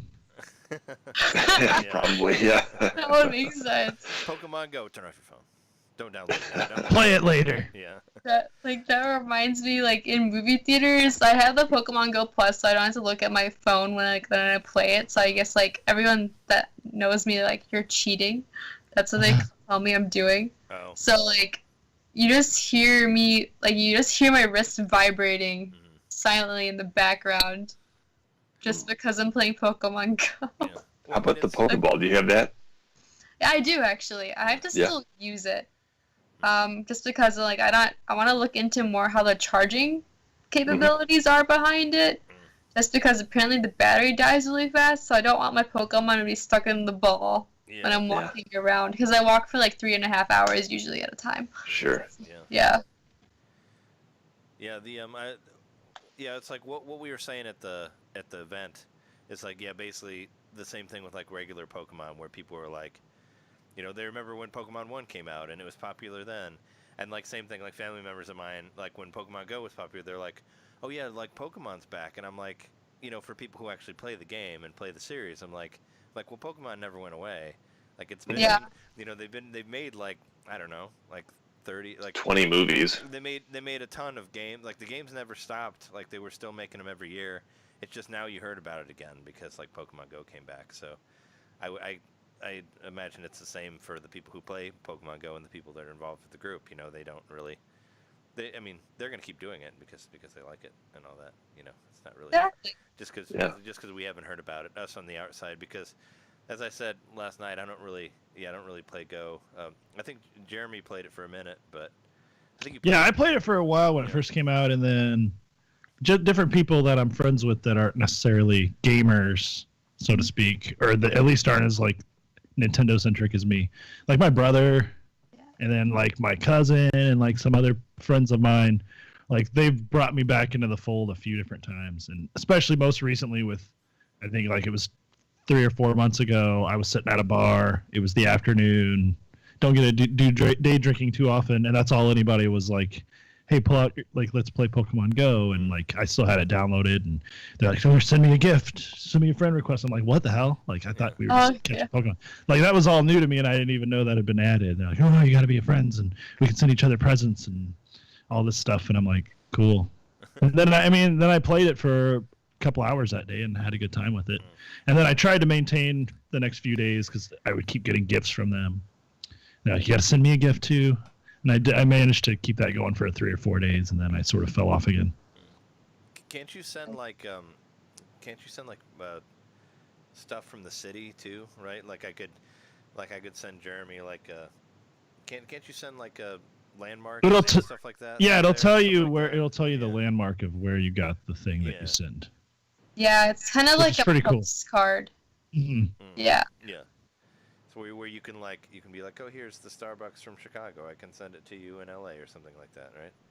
Exactly. Yeah. It's like you'll get like the little brief like info tag pop up, but then all the items inside of this, like the gifts, are pretty much the same. Oh, okay. Mm-hmm. Yeah. Cool. Bunch of raspberries. Exactly. But I don't know. I mean, it's cool. I could see the appeal if I played mobile games. Like, I know, like my brother had multiple battery backup, like battery packs that he would switch between, and he was super serious about it. And I don't know. I would have to take my battery game up a level to keep playing it, because that's why I stopped playing, was because it was just destroying my battery on my phone. Yeah, that was a lot of it for me too. Was the battery was really. And then I didn't want to be stranded, like you were saying. You didn't want your Pokemon stuck in the ball. Like, I didn't want to be stuck somewhere without a phone if I needed to. Exactly. To use it for its intended purposes. Yeah. know what you mean, because like I have a battery charge case on my phone, and then I have a backup like 150% charged battery pack that I take with me every single day, and I want to get another battery pack just in case. Probably not a bad idea. Yep. Right? I've got one for my wallet. I wanted one that would fit in my wallet, just like an emergency one, and it's like a credit card size, and it's just enough. It'll charge up to like 30%, but it's like this big, the size of a credit card, slides right in. It's nice and compact, and it's got a little like a dongle on it, so you can plug your phone right into it. But yeah, I use that, and I use a big brick as well. Battery concerns. Yeah. Right? It just like smartphones run out so fast nowadays with everything that we do on them. Do you have anybody in the squad who uses multiple phones, or do you use multiple phones? I don't use multiple phones, but there's a lot of people who use multiple phones. Yeah, I've seen. I've seen like the extremes, like the people who have like 6 of them going at once or whatever. There's a guy in Japan that had the bicycle, and he had like all the different like try ones basically on it. There's like 20 different phones, and he would like be swiping through them. Yeah, I finally saw somebody walking around downtown with like a cardboard sheet and like 8 phones attached. Yep, that sounds about right. Yeah. I mean, that's creative. Yeah. Like, the most I've personally seen, like, in person with people are 3 phones at a time, but they're usually spoofers. So, like, they play Pokemon Go, but they hacked into it in a sense that they could play anywhere around the world. Oh, okay. Just do, like, touch screen and stuff like that. So there's people who have their main account that they don't spoof on, and then the other accounts that they do spoof on. Oh, okay. Then they just send stuff over from those accounts. Yeah. Okay. Oh, okay. So spoofing is just like using other regions' internet or whatever to make them think that you're elsewhere. Yeah. Interesting. Is that frowned upon in the group then? The people who spoof. I personally don't care because I think anyone can belong. I don't want to like exclude people because like I don't care if you like Pokemon, then awesome, be part of the group. But the spoofers are definitely looked down upon for sure. Yeah. Just because they don't like how they're cheating in a sense, and they're not actually doing the work to get it. Because in order to play the game, you have to walk. You have to travel in order to level up. I think that's what got me from playing the game was the walking part of it. Because I don't walk around that much. And it was like... personally, I live out kind of in the boonies, so there's no Pokestops out here where I live. I mean, if I go into town, which it's not that far away, it's like 10-minute drive to get into the town. I could walk around the town and find gyms and stuff, but man, it's like barren out here. Like I can't just walk around the neighborhood, you know. There's nothing. It really makes sense for people who commute though, like for Chicago. Like I feel like It that's does, really but then like the because, only yeah. downfall about commuting, because like, for instance, I take Uber to work over the morning sometimes. Mhm. So, or if I'm on the train, like they put that really weird code in. If it knows that you're going faster than you Yeah. should be walking speed, it just shuts down. Yeah. From you catching stuff. Yeah. So I miss the days of just getting on the train after like doing other work and stuff like that, and just like maxing out an XP. Yeah. That was so nice. I remember trying to do it. I mean, I used it a little bit, like not when I was driving, but like in stop signs, or at stoplights. I remember doing that, and then I think it figured out that I was using my car, and they were like, "It's like, oh, you can't do that." But yeah, I'd be interested to know how they decide where to put X number of Pokemon. Like, is that all automated? Do they have like, they must have data on how many people live in each region, and like that whole thing would be interesting to me to peek behind the curtain and see how they do that. Yeah, because like even spawn rates change according to weather conditions. So like if it's really sunny, you're more likely to see fire Pokemon and stuff like that. okay. If it's colder, you'll see like water types and everything. If it's raining, more water types. Don't they put them by big bodies of water too? They The do. water types, like, because I think I don't know, when I was playing it, I think I found some, because it came out when I was in Missouri, and you know, like in Lake of the Ozark, and there's like water everywhere. I remember finding like a lot of water types like by the lake, and I thought maybe that was, I don't know if that was part of it or not, but like right. No, yeah, like It's just like so much data to manage. I can't imagine how they do that all. I know, like I went to the very first day I ever played it, like the day it came out, I walked to the park and like there was spawns of Bulbasaur. So like they're really accurate about like the geography essence of like wherever you're living. Sure. Just to know where to drop things. It's I interesting. wonder, is there like an ultra rare Pokemon in Antarctica or in the middle of the Sahara? You know, I was thinking about that. I actually want to know what spawns there, or if there's even a Pokestop or something there, because I have no idea. Because there is only one Pokestop in Area 51, which is kind of funny. Yeah, and it says it says you're not here when you look at it. You're not in Area 51. Right? No, Yes. I went to. You try to catch a Pokemon, it just arrests you. I know, right? It says you are not in Area 51. There's no aliens here. Leave. There's got to be one on the top of like Mount Everest, or like maybe at the Pepsi machine at the top there. There has to be. Well, I know. I went to the Indy 500 racetrack, and there is like there's a Pokestop in the middle of the racetrack. Like, so I remember that. Oh yeah. Yeah. So it's like That's so insane. like only the people who work there are able. It was hard to go use Area our phones 7 when or we were whatever. there though, because of like the volume of people. Use your phone to where? Oh, Like I remember trying to use my phone and like I couldn't get signal at all because of yeah. like.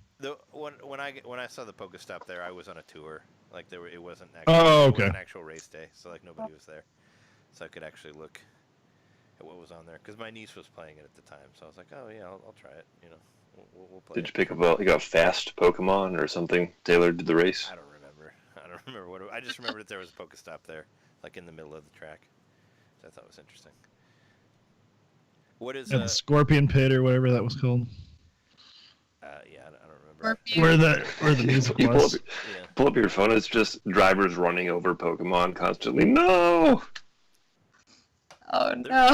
some fast ones in there, I'm sure. What is the I guess what do you expect the group to go to? Like, what do you have like a goal that you guys like? Do you guys want to hit a certain amount of people, or like, do you want to have bigger raids, or like what is the future for the Chicago squad? Let's go. I want to keep hosting events and getting to know more and more people who are part of the community. Yeah. Just because I love meeting all of them and talking to them about Pokemon and stuff. Mhm. So I just want to keep hosting events. I want to like get events to be bigger and like actually collaborate with more people and individuals. So like I want to do more bar crawls. I want to get something started with like night gaming lounge maybe. Yeah. Have like maybe get like Niantic involved one day just to like boost up the events. And I also would love to help with like Go Fest, which is a giant festival that always happens here in Chicago from Niantic itself. Were you guys there for that? What's up? Did you guys go to that? The Go Fest?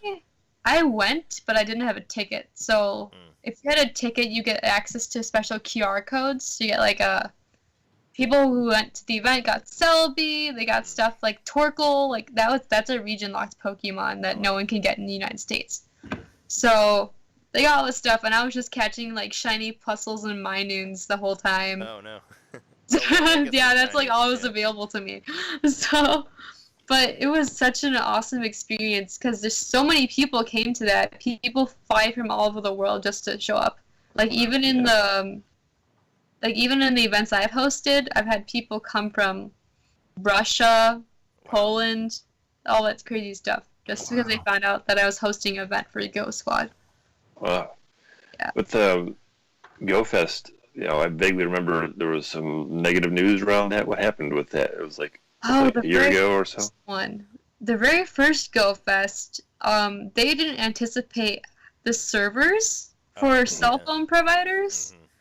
And they didn't realize when you have a bunch of people who show up with all on different cell phone plans that everything's going to cut out because too many people are on the network at the same time in that specific area. Yeah. So the problem that happened is as soon as people showed up, and then of course you're going to have the individuals who show up who don't have tickets, who are crowding around the fence of the whole event and everything like that. Yeah. Just like the overpopulation just caused everything to crash. Wow. So then everyone's game stopped working. No one could sign in. It didn't work for hours. So what ended up happening was anyone who had bought a ticket for the event, got a free Lugia. Oh, okay. Yeah. So all got a free Lugia, and then I think items as well. Yeah. So gotta give you yeah, something and then for all that. The following year, did they work with the cell phone companies to be like, hey, we're gonna do this thing and help us out? Yeah. Yeah, this year was the best one because none of the servers crashed. There was heaps and heaps of people, but then everything went accordingly. So I think what also helped was the fact that they gave out special QR codes just for the event this time as well, just to help make sure that people who didn't have a ticket would sneak into the event somehow, make everything super crowded. So, and then everyone, no one had complaints this year. Everyone got a Celebi. Everyone got the special Pokemon. People got a bunch of shinies. Everyone's pretty happy for this past one. So I think the third one's gonna be even better now that they know what to do. Yeah, and that's on the that's on the beach, right, of Chicago? Isn't it right? So where? So at Lincoln Park Zoo, there's that little area Well, that's by the beach too. Oh yeah, it is right there by the beach. I'm that's North Ave. Yeah, it's North Avenue. Right around there near the Chicago History Museum. Yeah, it's the beach. But yeah. Okay, because I was actually working on a movie when that happened, and we were shooting at the Hancock building, and I could see the Pokemon thing from where we were at, down there, and I was like, oh yeah, and I just heard about it after the fact. I couldn't go because I was working, but we could see it. I could see it from the building, from the Hancock, because we were on the 60-something floor, and I could see a big gathering down there by the beach. So I was like, but then I heard later that it was the Pokemon Go thing because I hadn't been following it, but yeah, that's cool. Yeah, it's so much fun. Is there anything else you want to say about the squad, or do you want to talk about Pokemon Let's Go for a minute here? Let me see. I don't think there's not too much more to say about Pokemon Go Chicago Squad. I'm just super happy to be doing that and being a part of it and seeing how far it's taken me so far. Yeah, no, it sounds cool.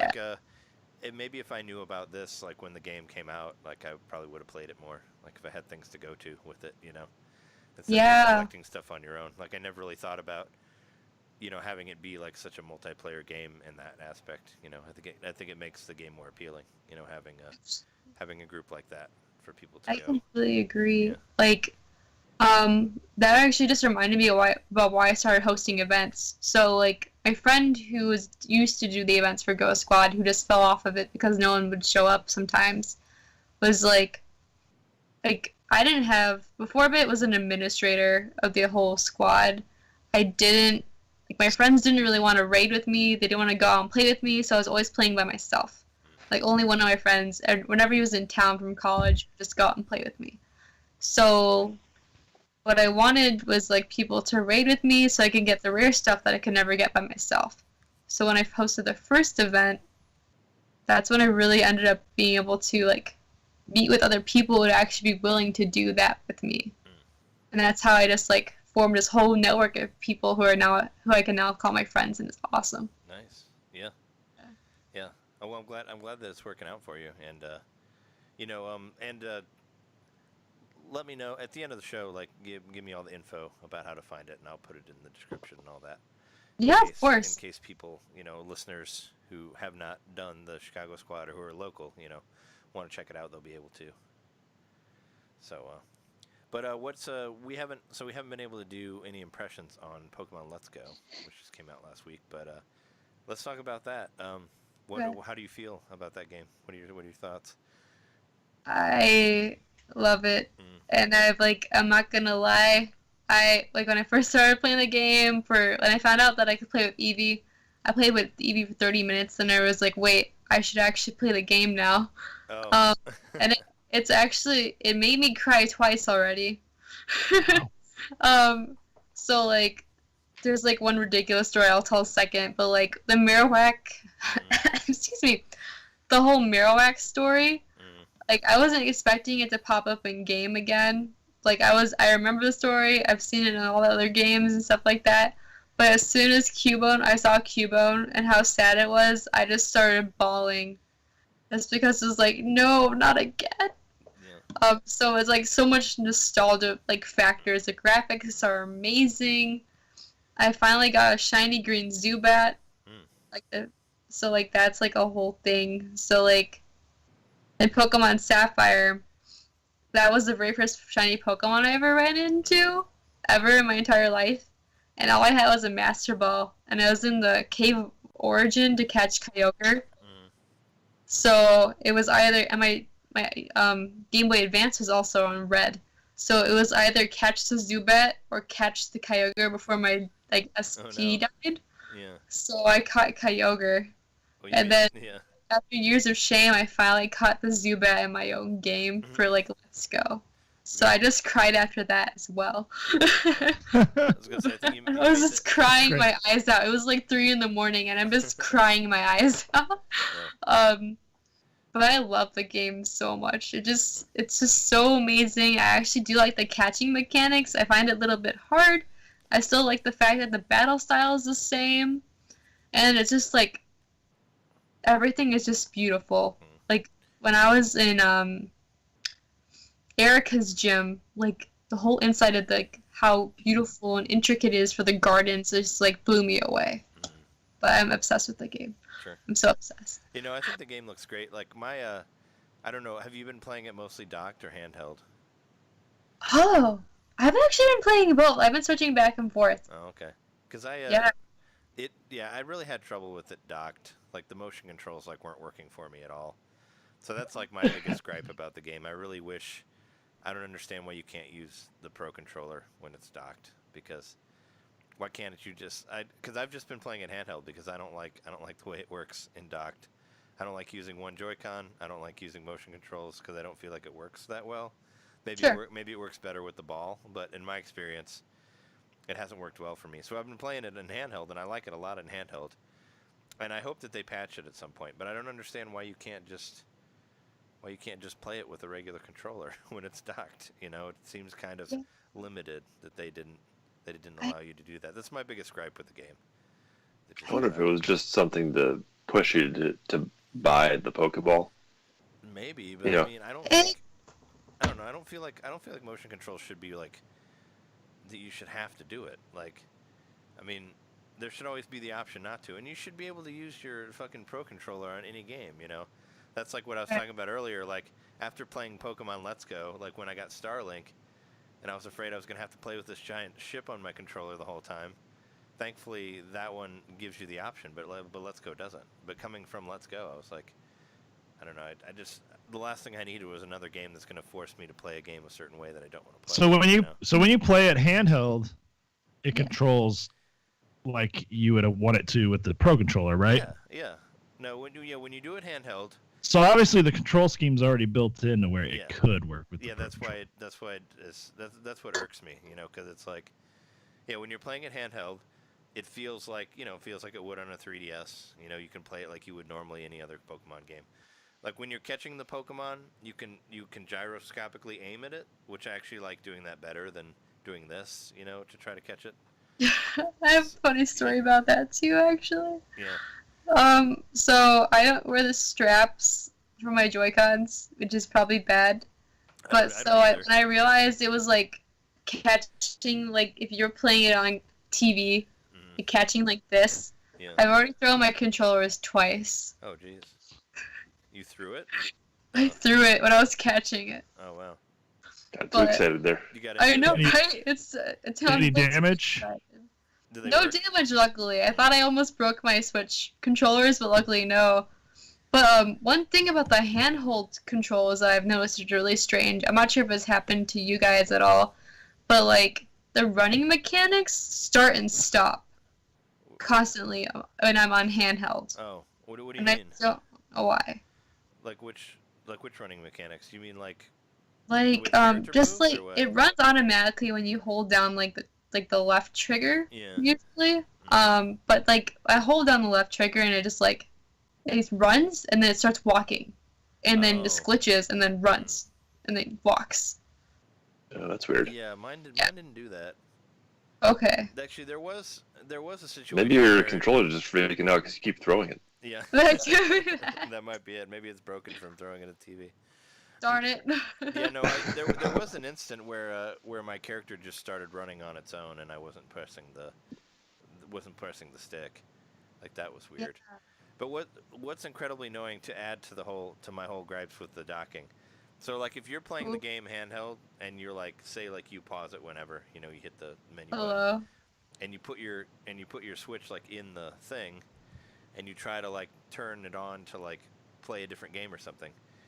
You can't, it'll come on and you can't control it because your Joy-Cons are still in the Switch, and you got to get up and, I had issues with that where I was just trying to watch like Hulu on the TV, and I forgot that I keep forgetting that I can't control it with other controllers, so, it'll like start playing on its own because I can't, because I have to go get the Joy-Con out and then, and I have to get the right one that has a menu on it so I can leave, so I can go to the home menu and then get out of there, and it makes it more difficult for me, I guess. So whenever you're playing in handheld, you just have to make sure and exit it before you put it back in the dock, because I've had a hard time. Like there's been a couple times where I couldn't move, like I just can't move because I was trying to use the Pro Controller, and my character would just get attacked by it would run into some random Pokemon like in a cave. And then I'd have to go like catch the Pokemon and then save and then leave, and it's just it's something that I foresee in the future that they're gonna patch this. Like there's gonna be a patch where you can actually use the Pro Controller. I feel like enough people are complaining about it right now. Like according to the NVC group that we're on, a lot of people have said that they don't like that you can't play it traditionally on the TV, which I don't like either. So I think it's because like Nintendo is secretly trying to make everyone more active and get up and go, which is why they added the plus to it as well. Yeah, but it's ball. Yeah, I guess, but it's unfair. Could very well be. It's also unfair for people who like for handicapped people who can't like stay still or anything like that. They can't really play, So yeah, there's also that. I mean, there should always be the option to not have to do, to not have to do motion control. Is what I think. I mean, I'm kind of over it. I like playing it traditionally, but aside from that, the game's fun. I mean, I like that you can find some of the Pokemon easier. Like I was able to find the starter like in the wild, and not even the ones that you get from the people for collecting any of them. Yeah. Like I caught a what was it? I caught a Charmander like in the wild, so that was cool. It was just walking around.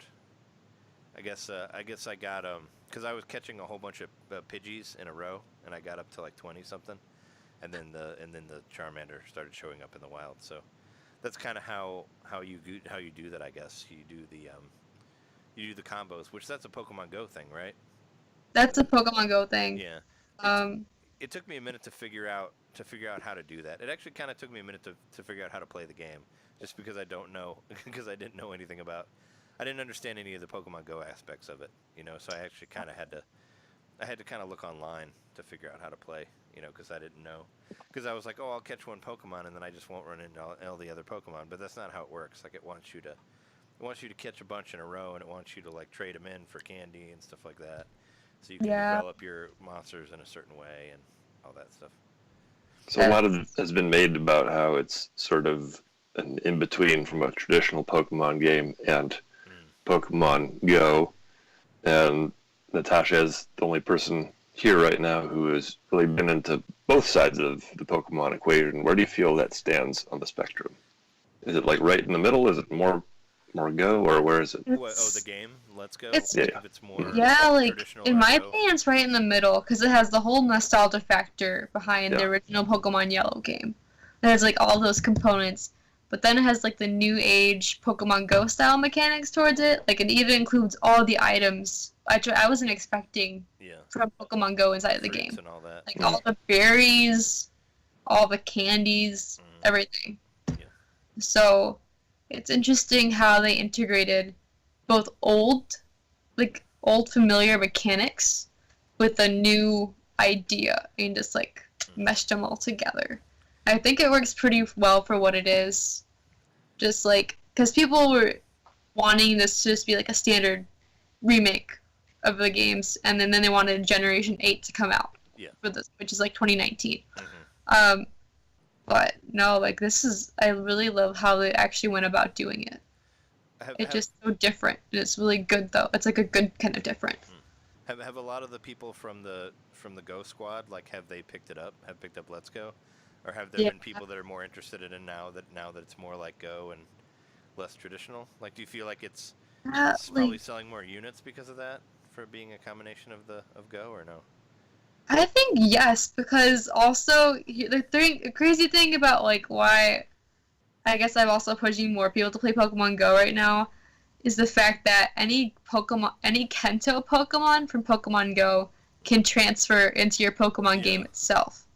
Have you done done that? I have traded in a Moltres, I put in a Mewtwo, and then you have to go catch him in the Poke Park where the Safari Zone was. Oh.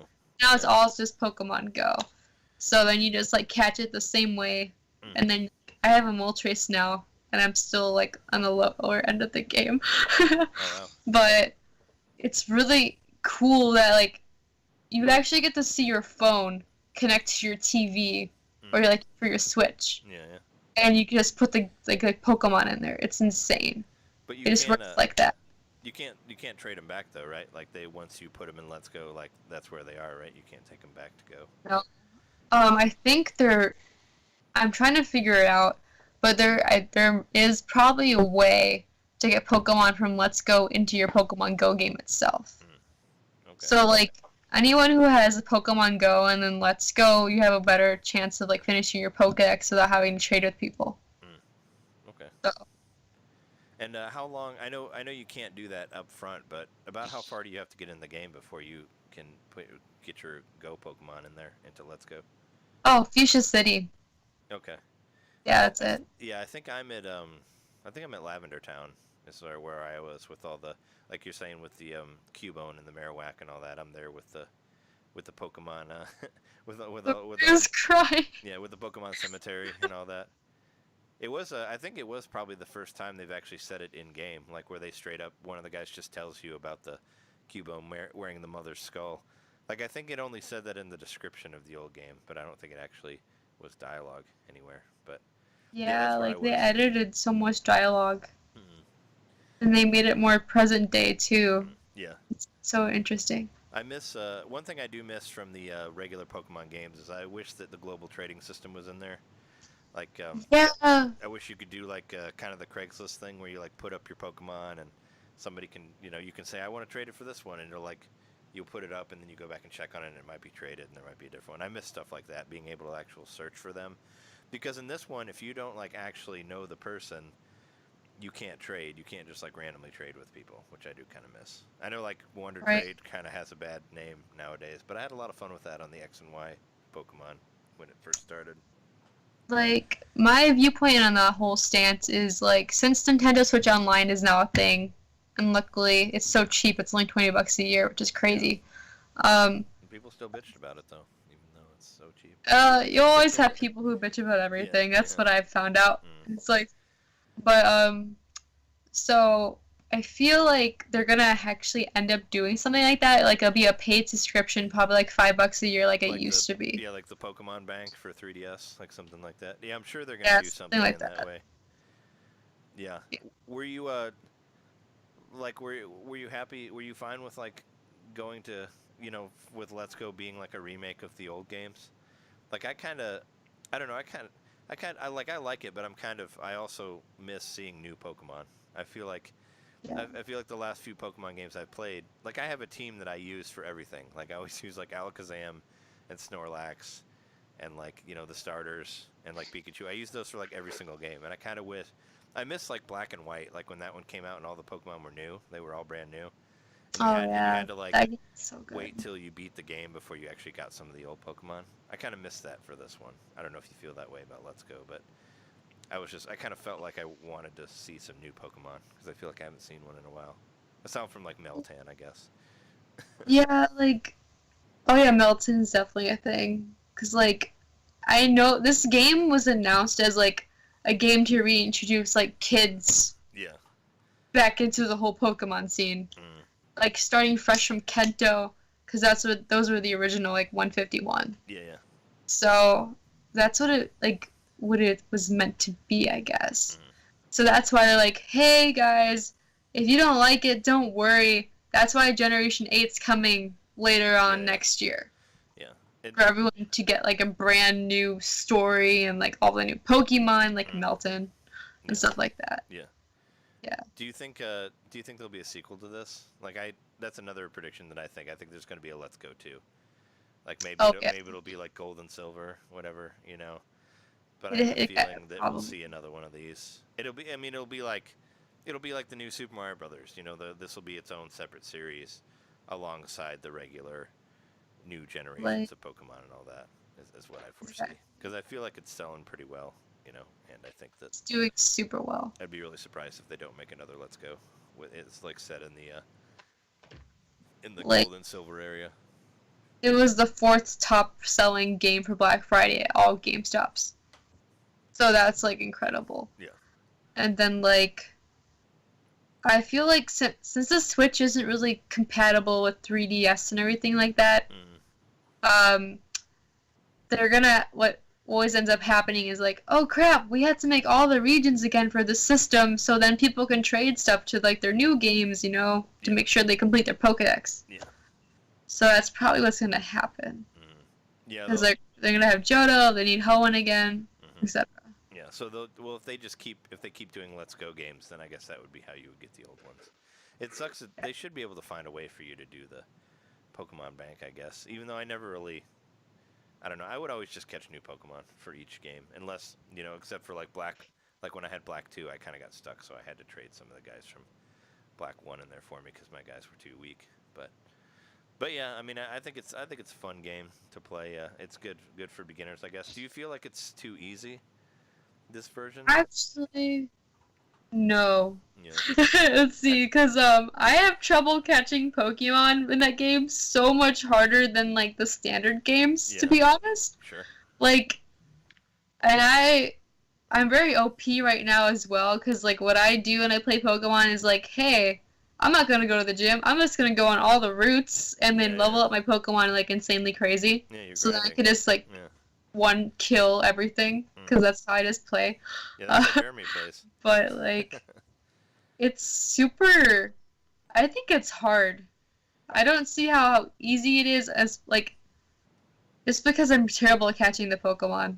I'm so bad. I got completely all my Pokemon got knocked out at a couple of the gyms. So I mean, I didn't feel like it was super easy.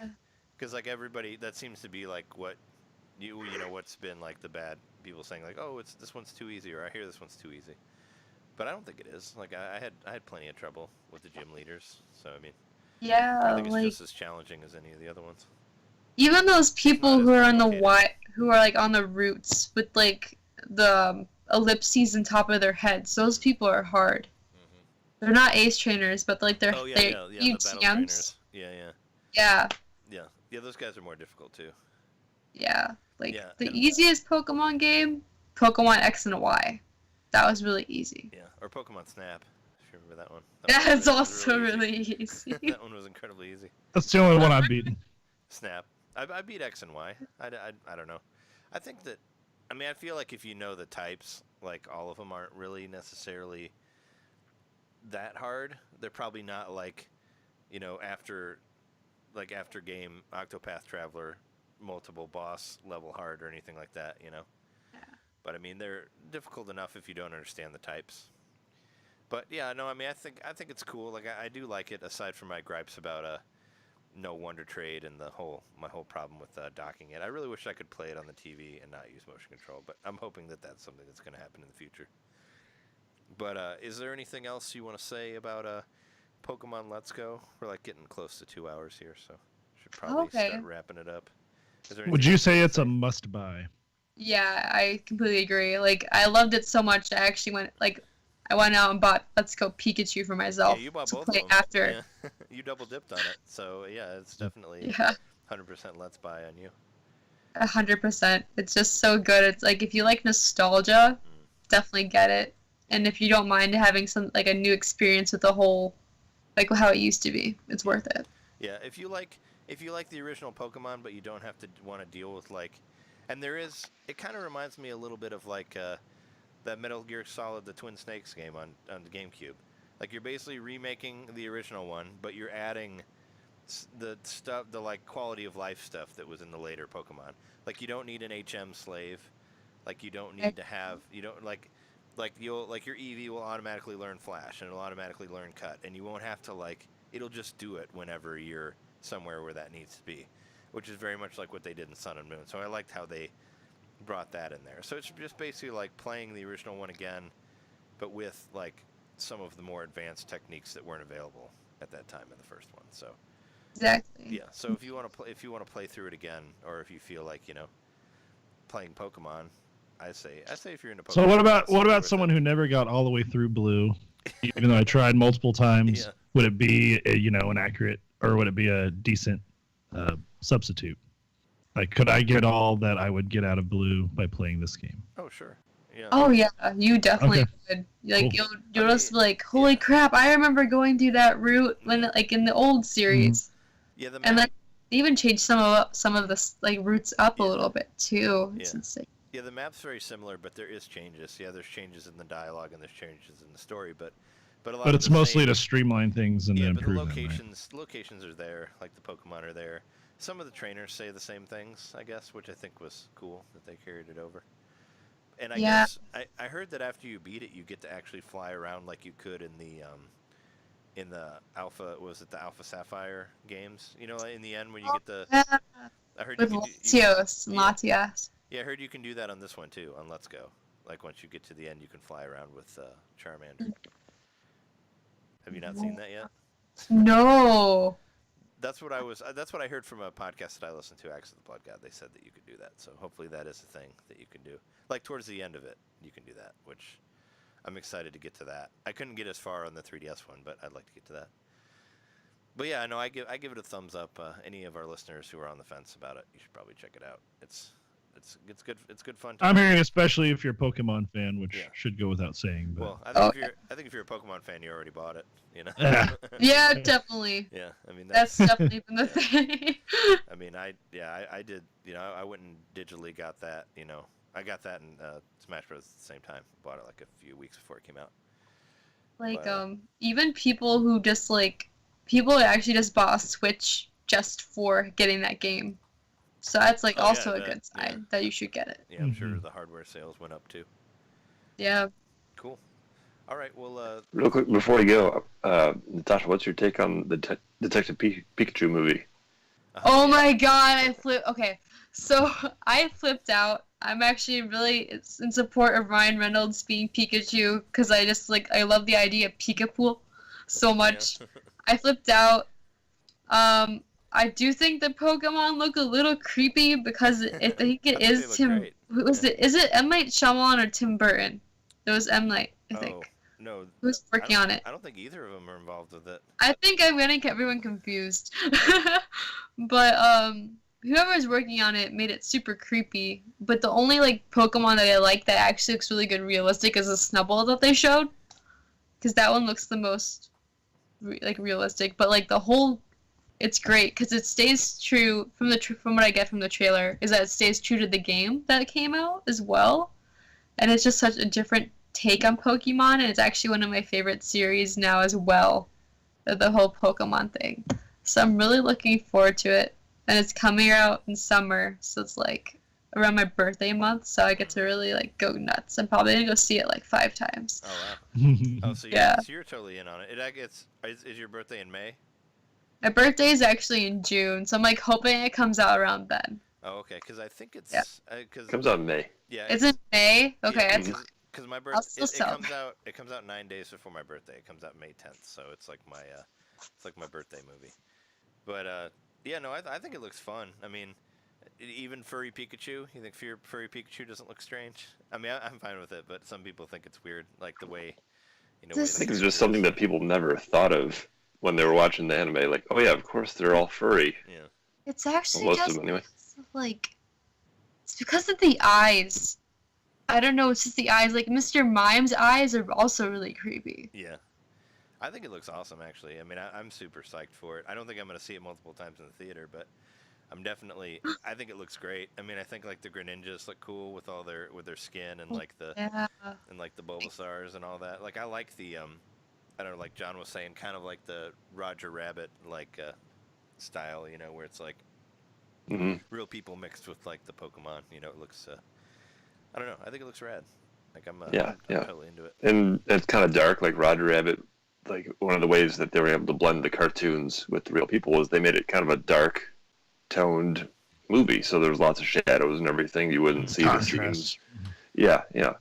So I think they were smart to do that with this movie as well. And I think they've done a fantastic job of blending the animation with the live action. And I'm saying that as somebody who, I didn't grow up with Pokemon. I'm not really that into Pokemon. I'm not into Pokemon at all, really. But I want to see this movie. I'm interested in it. For sure. Yeah. I feel like they just seamlessly blended this stuff together. Hmm. And it's it's insane how they decided to finally, after all these years, to make a live action movie based off of this one game throughout the whole series, just because the story was so different and unique.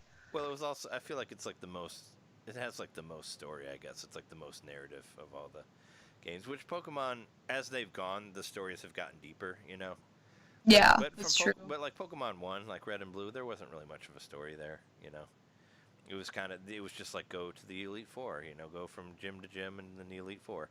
But then when you get to I felt more X and Y and Sun and Moon added a lot more story to it.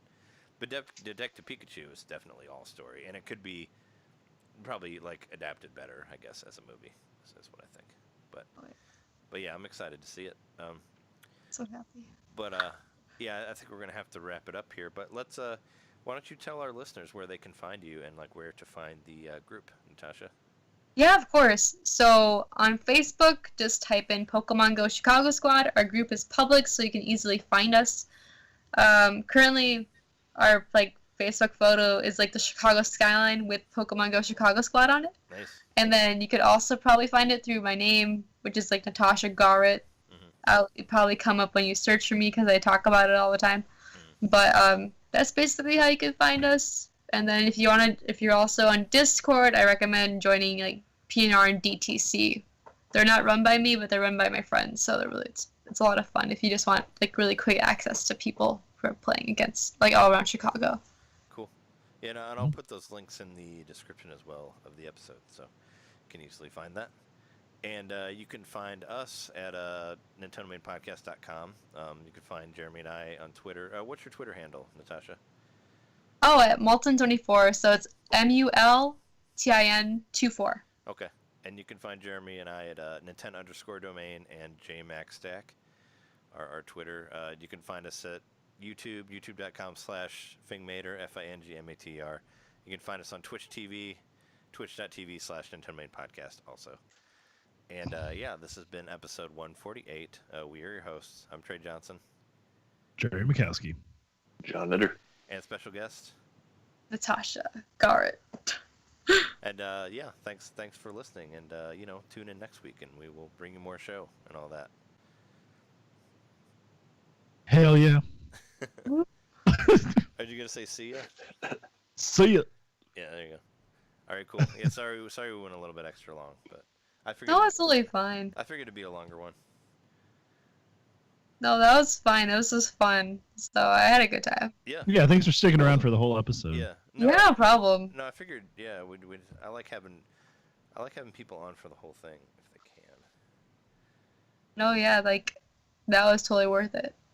So, and I don't even